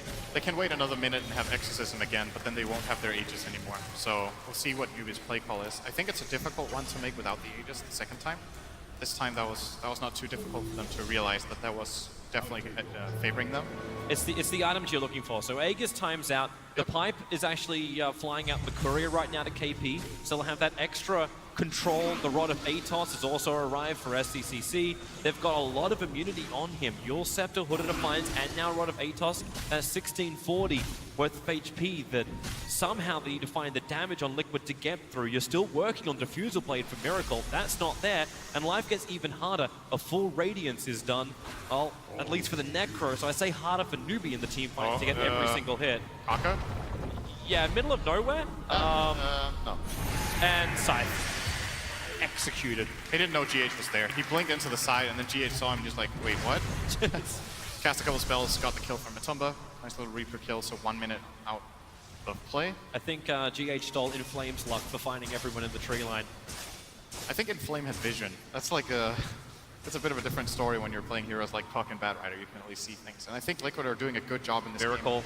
He needs vision of this. He's starting his spin. He won't have time. He can't TP out now. The Stampede, they're trying to close the distance so the Hex from Faith can come out. The Plague Ward going to block the retreat off the Juggernaut. He doesn't know it. That's why the movement path sent him back towards the south. KP comes in to lend the extra stun, and Juggernaut will fall on the top lane. I don't know if Liquid can really get a rebuttal. They're pushing in the mid lane, so at least they get momentum. Pretty rare mistake from Miracle. He seems to always have these TP things under control when he's playing Juggernaut, but that time he didn't have it in his inventory. Uses the spin, he's like, wait, I don't have a TP. Has to run to the side shop, just gets caught and killed.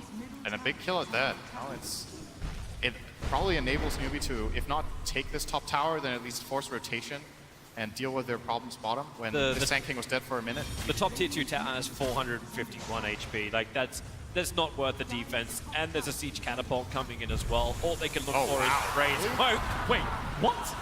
Okay, that's you know, what was it? We were casting, okay, bottom lane. We might go back to that moment on top lane. The Gale out from Mugi. Nova being committed. GA starting his TP. Yulsep will end up canceling that one. Necro wants to run away. The Lich ulti gonna bounce perfectly. GH has the stun. Mugi's BKB will also be expended. to hold that lane. Was it LFY we were talking about, who were just so efficient with their usage of abilities? You never committed more than you had to. That was a heavy commitment from NewBee to put down the Mass Serpent wards. Yeah, I didn't really like their positioning very much on that play. They Yule up the Shaker and then they meleeed him so he could stun them, and that set up for the Chain Frost. They also used the sound minimal damage from. What NewBee kind of need to tease out at the moment. You're 2 games down. They happen in a really dominant fashion. So we didn't really touch on it much. The fact that NewBee have to pick themselves up from such defeat during the Grand Final. I like the way Flag good at and how they need to draft against them. Then those are losses you're willing to take. And I think those first 2 games for NewBee were really draft played horribly. I don't think they were like, oh, our coordination is so bad. They needed to learn how to play Dota against this Liquid team. And if this game is any indication, this is definitely the best chance they've had so far at taking a game off them. They stole the Venomancer, they banned out the Nature's Prophet. They are the ones playing the high-tempo push style with these heroes that can knock down objectives, and Liquid are more on the back foot in this game. That they are. So they need to get into the front lines. Their 4-man smoke will try and do this. Same time, NewBee were looking to do the same kind of thing, but you didn't have the mana on Faith. So he's grouping up with the rest of NewBee around Roshan, which is up. So if you do lose the tier 2 tower, no one's defending this. They'll even burn Exorcism of SCCC to ensure this Roshan, you mentioned Faith. He went back to regenerate as well as pick up the Aghanim Scepter. Laying outside the pit, they know that Liquid have to come from the south. The Hex is out already. Miracle spinning inside the pit. Roshan's down low. The back wall is nice. The Master pours it down too, but the anchor is left. And Lynch ulting. It's here. 3 down for NewBee. They need to be able to find the BKB to allow Mugi to survive with Miracle. Killing off Roshan, taking the agency more. The Master what's doing diddly squat at the moment. Even the side. Heavy damage into Mugi on the retreat. The Burrow Strike not hitting the money. Kaka has to retreat back out again. The Plague Wall's making it difficult for Liquid just to get out of this scot-free. But now defuse Miracle catching up Mugi. It's a beautiful combo here from man back wall and Shaker Fissure into Blink Echo here. And Kaka can't really get in from the right-hand side. He was getting his Blink cancelled by the Radiance of Matumba Man you see walking in. So this whole team fight for NewBee just didn't work out. I think the problem for them is that they didn't have the right heroes in the right position to break the smoke. Shadow Shaman was in an awkward spot. Oh, that is not a good facial expression. KP was not ready. They needed to have a better spread around the pit with Centaur to the, I think, to the bottom and the Sanking to the top right, so that the 2 assault angles from Liquid would get countered by heroes with blinks. And instead Liquid just got an opening, got it, just ran in for it. Nobody stopped the Darkseer. That prepared position I was talking about doesn't exist when the Venomancer is still down or having to buy back when the push arrives. Miracle with the Aegis Immortal does the first bit of damage to the NewBee base, feeding into the tier 3 tower. KP's watching him, and they're looking. They get the Hex over on GH, but his Faith gets caught out. Trying to look for his own Hex. Quick man to style out. KP looking for the hot stop, but GH's Fissure right in the money. Kaka coming in, looking for any kind of stuns that make it so Liquid have overcommitted. Rod of Vatos onto the Necrophos. You've lost your Shadow Shaman, but Venomancer back to the world of the living. Nova's available too. Miracle, you can bleed him out, but remember, he's still got the secondary life. The Burrow Strike, they're just trying to chip away at him. That tier 3 tower, it's going, it's gone. Miracle will grab it. The spin, he wants to back out now with no magic community. It's too risky to stick around, but they got what they wanted. Tier 3 tower down. The shrines are now opened up, unless Liquid. Do they want to? You have Blink Echo Slam. They could just reinsert. And that is exactly what they're looking for. NewBee don't have information, so they're going to take it easy. Got the ward down. Oh, get away from there, KP. Mind control.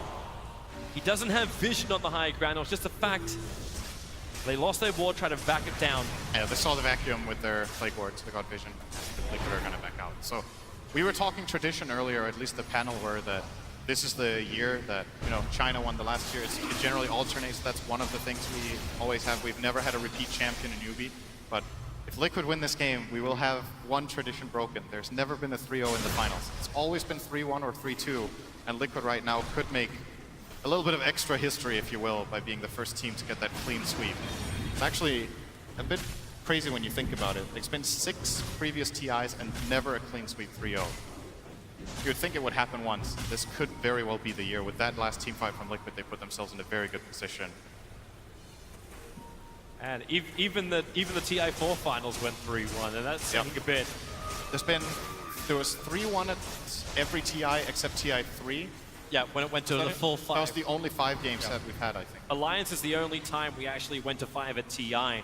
And it took until Kiev for a repeat at a Valve event at the Major for us also to go to 5, which was the VP OG match. Has there even been a 3-0 in a Major final? There might have been once. Not sure about that, though. We can leave that to the boys who love to post up stats. For now, Team Liquid, all they want to do is be crowned champions. And they are working their way towards it. The top 2 net worths now belong to the Juggernaut as well as the Necrolite. And NewBee, it's a huge ask. They have to defend, and they know they've lost control of this game. The gold graph has swung by about 10,000 in favor of Team Liquid, not to mention the experience graph racking up about 12k to 13k movement. This is a hard ask, but at least NewBee have Plague Wards up from Mugi this time around. They'll have the defense. Is that a full butterfly? Oh my. He has a full butterfly and Jugger coming in. That's like the perfect timing for this push as well. He has another 40 seconds on the Aegis, so he's just going to run in and start hitting. The perfect timing, but watch that Aegis the Immortal.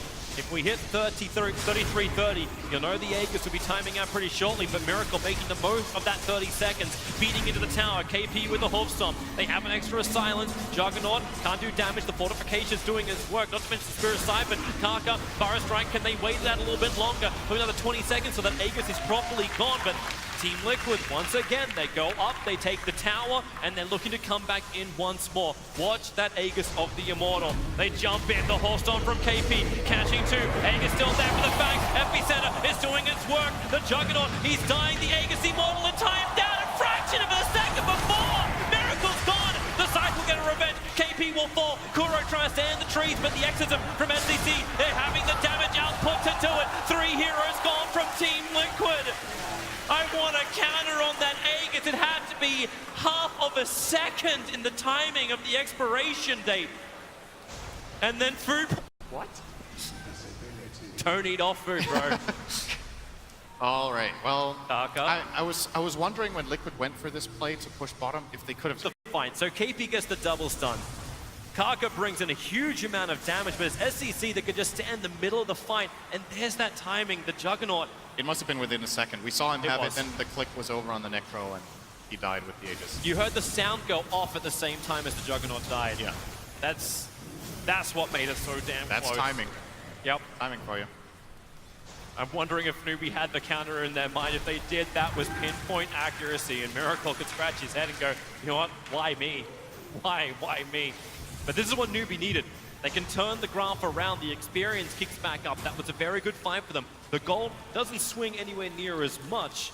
It's not but they hold their high ground and they keep Liquid out. Yeah, and Veno is going to close in at level 25, which could make their base defense a lot easier. Probably going to get that triple Plague Ward HP damage talent. That's what everyone does. Make it a lot harder for Liquid to siege high ground. Now, the one thing going for Liquid still, even though that fight went wrong, they obviously took the 2 tier 3 so they can get maybe the secondary shrine and set up for Roshan at some point soon.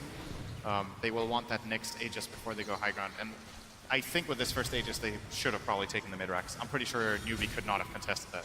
You get the wave bottom to reach the tower, so backdoor is off, and then you go mid. But Liquid tried to maybe get a little bit too much in that one play. They tried to win TI in one play. It's still not a disaster for them. Like, they're still in a good position in this game. We're making it sound like NewBee are full on back in the game. I still think NewBee have backs against the wall. You know, map control-wise, is looking tricky for them. And Liquid still have that incredible teamfight combination that we've just seen win games time and time again. Push is coming in on bottom lane. Something's exciting. We're looking at heroes picking up items. That's what it's about. What you want to look at is NewBee in just a second. They're grouping up, ready for a smoke gank. They have a fresh gem of True Sight given over to Karka. Also want to point out the fact that Karka spent as much money as he possibly can. He's still 900 short of the Aghanim Scepter, so you can look towards the buybacks of NewBee. And currently, only the Death Prophet has buyback available. But Liquid, they want to fight. They're 5-man smoked up, moving towards NewBee. But NewBee are home. They are definitely lights on. Is it still going to allow Liquid to get wards out if they have any? They do have 2 wards on Kuro. So if this smoke, quote-unquote, fails, they get map control ready for Roach. And this is a good smoke. Like, sometimes you don't find kills, but if you get the map control, more than good enough. Oh. GH, he doesn't know. Close call. To be honest, I thought GH was able to smell out the Armadillo that was running right behind KP, but now it's NewBee who will group up themselves. They'll sentry ward down. They see the fact there's an observer and sentry on the hill, so SCC will break his own smoke. And Liquid, a 5-on-5 fight looks to be what's brewing on the top lane. They have their own defensive observer ward where the shrine used to be. SCC's the man on the front lines, but it's KP with fresh Solar Crest and Pipe of Insight. He's gonna need to trigger these off perfectly in order to find the opening. Kaka, yeah, that ain't real, man. No matter how much it is being microed, there's not something, at least there's no Chronosphere to commit. Never forget. Let's roar a ball. So, 1 minute for Roche. And Liquid are sitting on this high ground. They're probably not going to move, because why would they? They could just stay in this area. Never mind, they're going to move. NewBee's trying to make the most out of it. The Observer Ward saw the Courier still floating around inside the Dire jungle. So Kaka can go to bottom, get some momentum, get some farm in. He needs that Aghanim Scepter up. So I think, so what Liquid are thinking here is, we have good vision up here. I thought they were going to stay in this area, but they want to push one more wave out mid and check the Roche. Like, in many situations, you would see that the team with the high ground vision stay there with like 4 heroes and send 1 hero scouting into that Roche pit.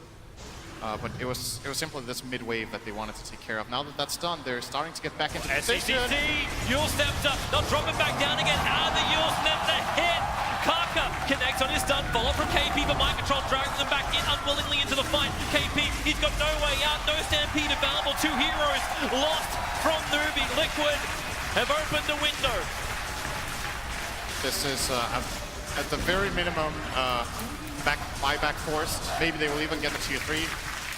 They don't have those upgraded wards yet from Moogie, so the defense is nowhere near as strong. Yeah, the buyback from SCCC is used. There is no buybacks available from NewBee.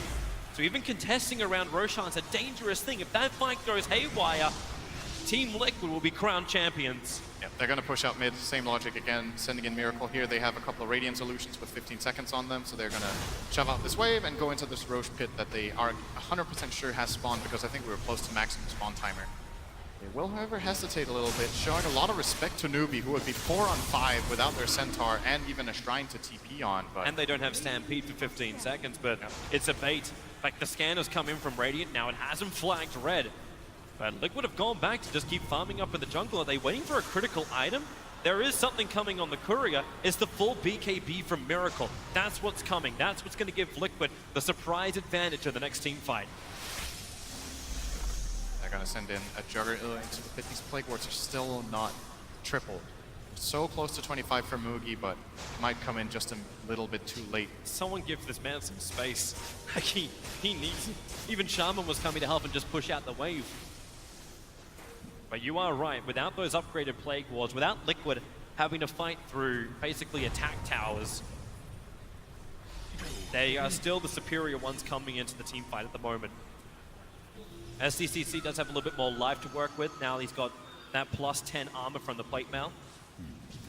So trying to at least survive the damage. Miracle, the fact he's also got that diffuser blade now upgraded to his 2nd level.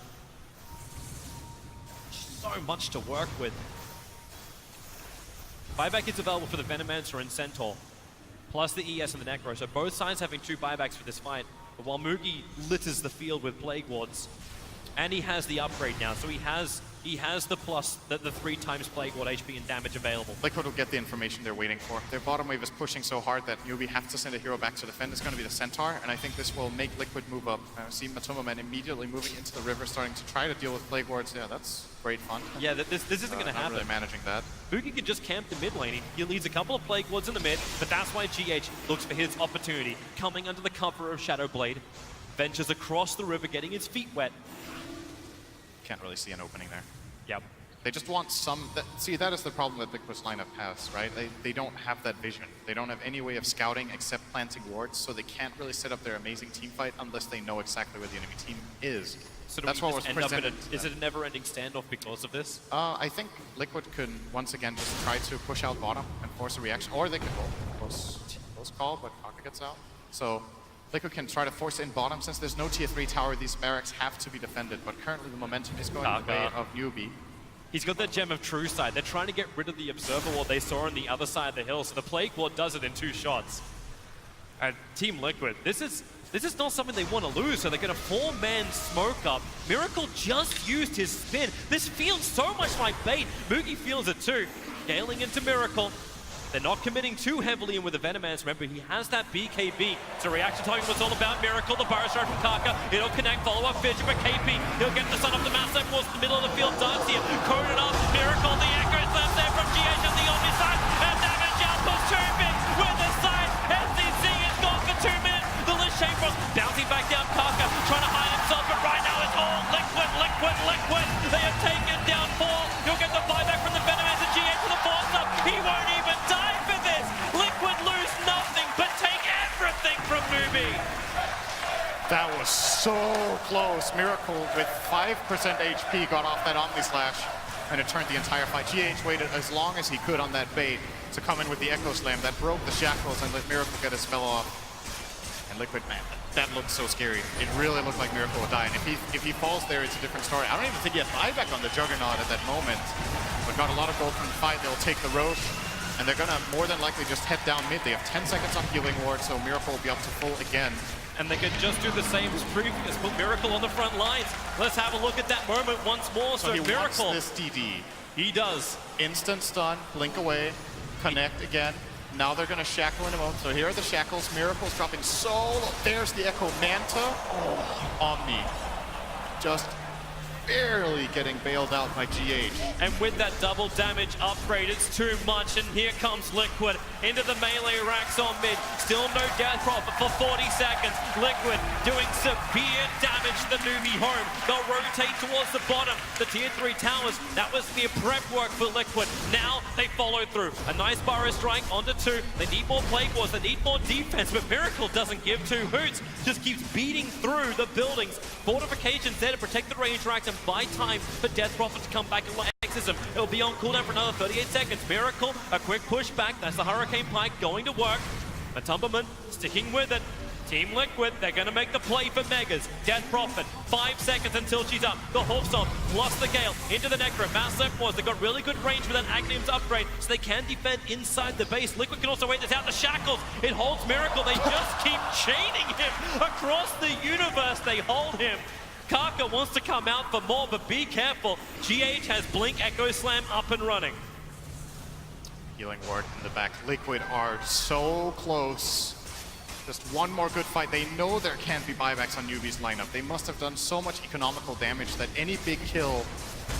They see everything. Here comes the Echo Slam. Where's it going to be enough or not yet? The Fissure is out. Necro control. It's a nice oldie from Mugi. Maybe the regeneration's enough. Miracle. The Agassi model will pop Faith. Able to shackle him forever. Holding him. Up they come once more. No Hex, no instant stun available. Omni Slash on top of Mugi. The Shrine's not doing enough, but it is all a Miracle Joe. Double kill for him. Diffuse the blade. NCCC. Lost Centaur. Control the back line. The Exorcism. It needs to do some damage, but right now NewBee dropping life flies and GG. It's done. Liquid will be the first team in the history of the International to whitewash the Grand Final. 3-0 victory over NewBee. They have been absolutely fantastic over the last few days. Liquid, they were so close to elimination like 2 or 3 times in a row. And every single time they overcame it. And today they just looked like just flat out the best team in the world. This series, it's not only a 3-0, those pretty convincing wins for the most part. Just a clearly better team. Big congratulations. You thought the run could have been over. They were knocked down in the quarterfinals by Invictus Gaming. They did the hard road all the way through the lower bracket. They fought all the way up into the grand final, taking out in the lower bracket final LFY at the start of today. A team which everyone thought their play in the groups was beyond contest. They kept fighting. Then up against NewBee. A 3-0 victory. Style from all round. Team Liquid. We thought they could claim the Aegis of the champions. And they're about to do exactly that. Your champions of the International 2017 is Team Liquid.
Liquid are no longer doing it.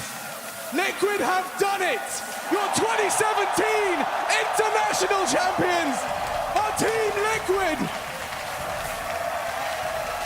Kuroki, I'm gonna find you. Congratulations. Kuroki, every TI, every international, 7 of them. This one is yours. How does it feel? Feels good. I'm planning to come here again next year and stay here again. Defend your title. Yeah. I know it's a lot to process. I'm going to let you do just that. Matu, how heavy is that Aegis? Yeah, you know, it actually feels pretty good. I'm totally speechless. Wow.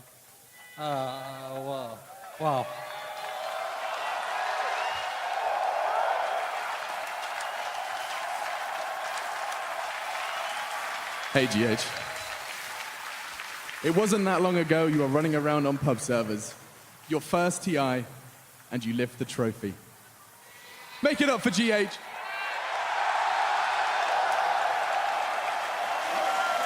How does it feel, dude? How does it feel? You are a TI champion. You are one of the best 5 players to play Dota 2 at this moment. Well, let me tell you something. The feeling is surreal. I just couldn't accept it at first. I still can't. I can't accept it right now. I need some time. Why don't we remind them, guys? Team Liquid, 2017 international champions.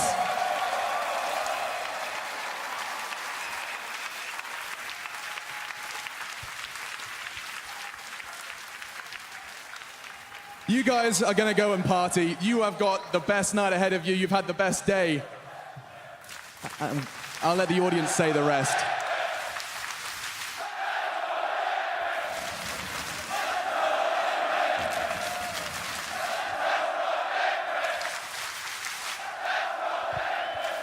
It's never been done before. 3-0. 3-0 grand finals. Team Liquid, your champions.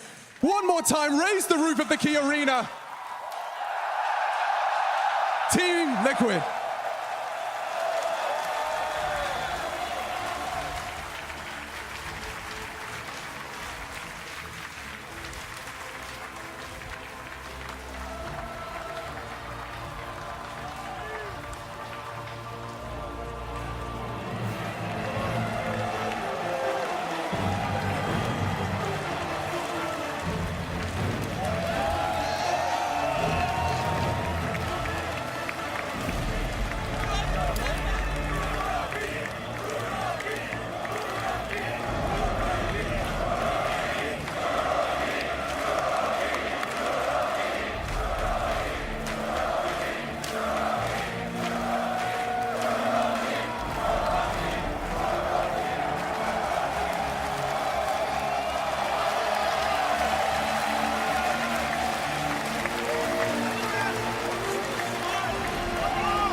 Team Liquid had an unbelievable path to the finals, beating Secret, Empire, Virtus Pro, LGD, LFY, and now in the finals, 3-0 against NewBee.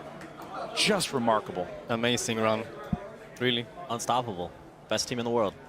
It's crazy to think that going into the finals, they came from lowers, and yet they so clearly were the dominant team in drafting and execution. When they were behind, they were able to pull back. When they had a good opening, they were able to close it out.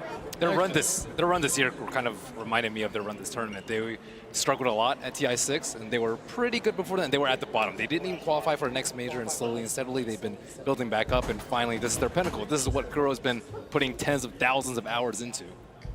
Gosh, 7 TIs, and finally the Aegis. I mean, what a turnaround in the middle of that game, that fight.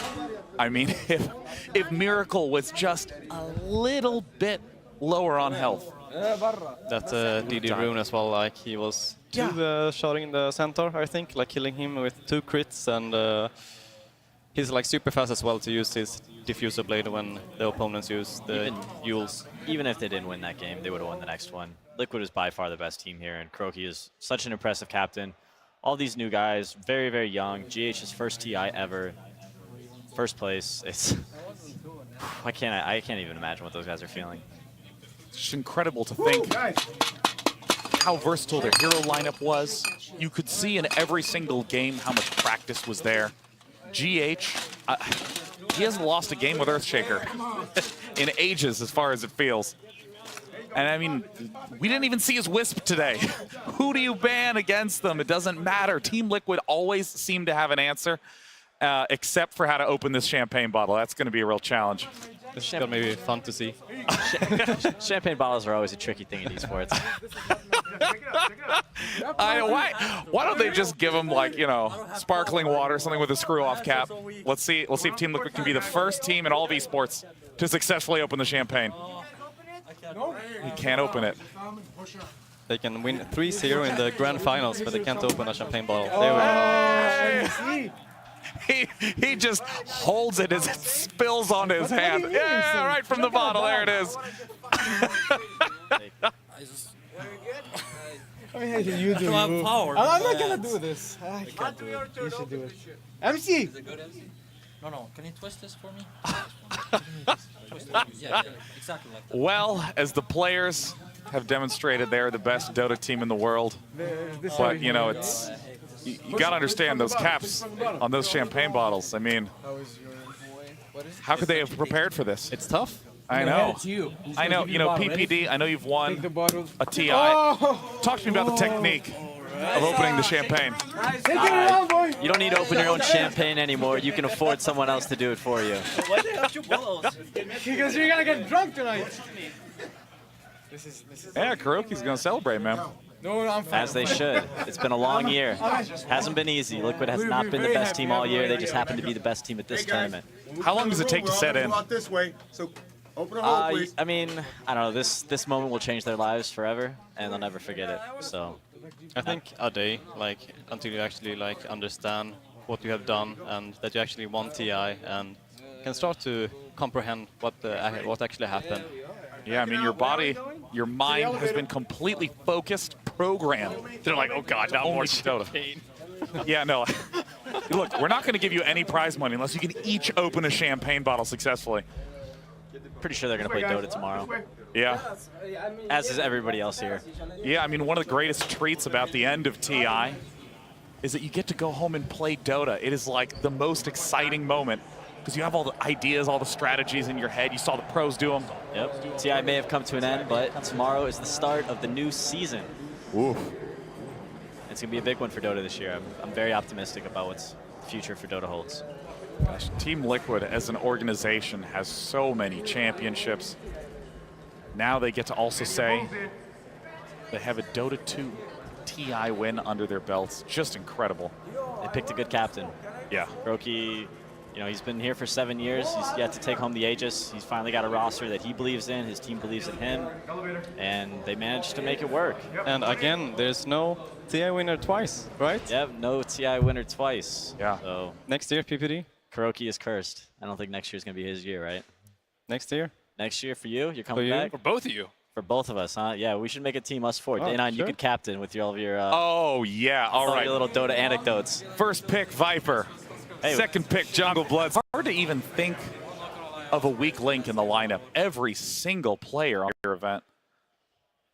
I mean, they actually managed to play so well in the third game as well. I actually thought that they were gonna crumble a bit, like as we were talking about before, that they actually feel that they can almost reach the victory. Like, it's so close, and then you make mistakes, but they played super well still, and that's very impressive. It's a great feeling with these buildings as they desperately try to hang on. They knew they won TI well before the other team said GG. Yeah, I mean, those fights by Roshan were so huge. That fight right in mid lane before they pulled back and got the other Aegis. I mean, just such patience from Team Liquid. I mean, Kevin, I got to hear your thoughts on that. An incredible series, a remarkable victory by Team Liquid. Yeah, I really liked how hard-fought Game 3 was. Liquid was definitely on the back foot most of the time, and it made it really hard to win the fight. Just a really, all right, that's all from me, but that was all I can contribute. Way to end strong. No problem. Today. Well, hey, the teams are getting out of the elevator with Casey right now. I want to hear from them. Casey, over to you. We are just about to have them coming out of the elevator now. The doors are about to open, and when they do, we don't know how slow this elevator is, but we're going to find out. What's going to be really cool is there are fans already lining up on the red carpet outside, so this will be really their first chance to be up close and personal with their fans, to thank them in person, and we're wondering how much it's all really been sinking in. Here they are, coming out, coming out. All right, guys, how's it going? The sun is nice. Look at all your fans. Yeah. What do you want to say to all of them right now? Oh, just a sec. Oh, all right. We're going to kill you first, and then we'll... Thank you for the support. I appreciate you coming here and stuff. Yeah. No, that's. Oh, you were telling him what to say, but actually that was what to say. No, fine. Yeah, I just want to say thanks to all the fans and the family, friends who believed in us. Of course, we appreciate it. I just want to say that thanks for believing in us throughout all this journey. We had some rough patches, but we're here now, so I'm pretty happy about it. And now you're very deserving of the red carpet, so I'm going to let you come out this way. I'm going to follow you because I should never walk in front of champions. No, but after you, sir. Okay, he's insisting that at least I'm behind Kuro. That makes me feel a little bit better. All right, guys, here you go. Your TI champions, guys, right here. Come on, give them some love. Here they are.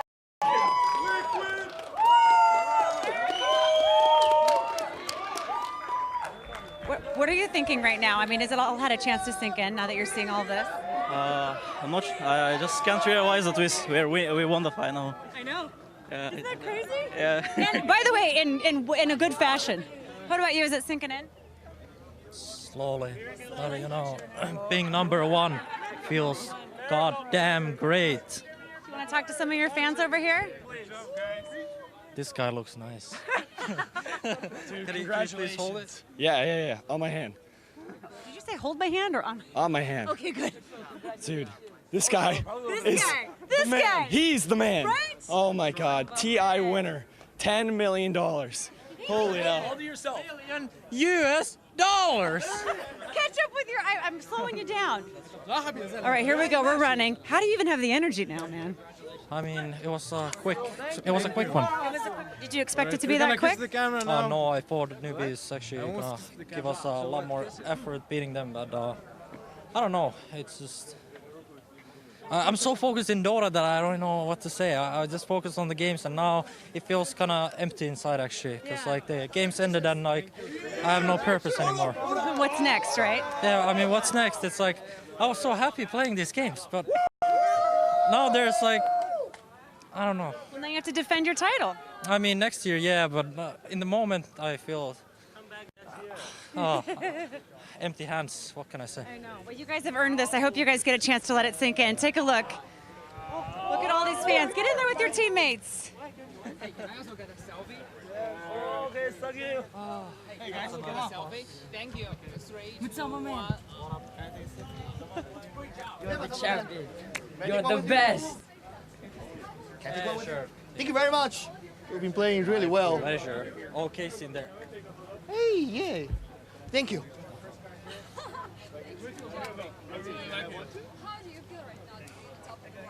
They're being surrounded by fans. They deserve it. They're finally getting exactly what they came here for. I can't even imagine. You guys, we got to get you into your limo. I got to tell you, there are a lot of vehicles out here. Let's see if we can find you your limo.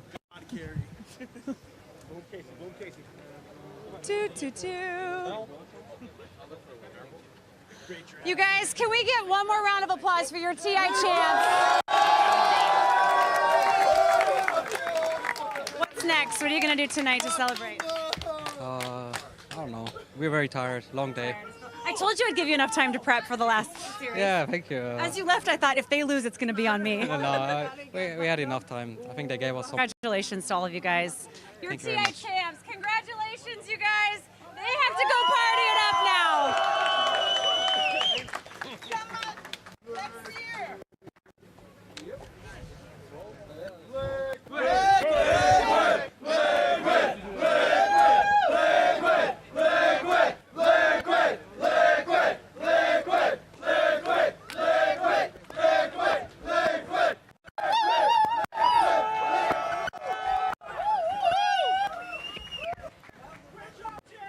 Congratulations, Team Liquid. That was the funniest thing. Oh my God, he said I have no purpose. He just won TI. We just follow Matubba Man home on the bus. I know, I just want to ask him questions now because his answers are amazing. Oh my God, what an incredible TI this was on day 9. This is Ake, this is Merlini, and that is PPD. It has been an absolute pleasure to be hosting and paneling for this event. We hope you had a blast, and we hope to see you next year. Until then, play some Dota 2.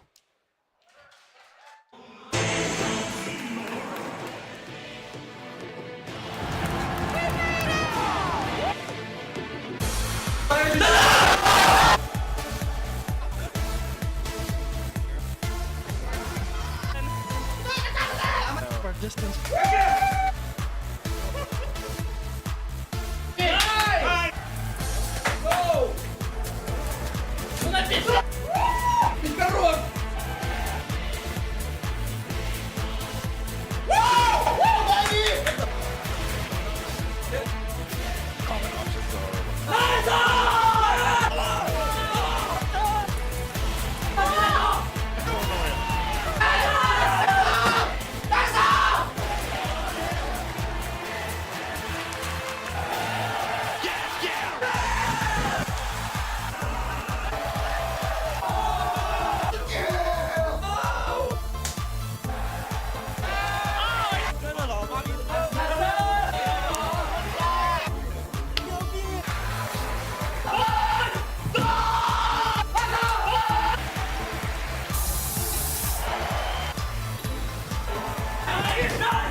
Good luck!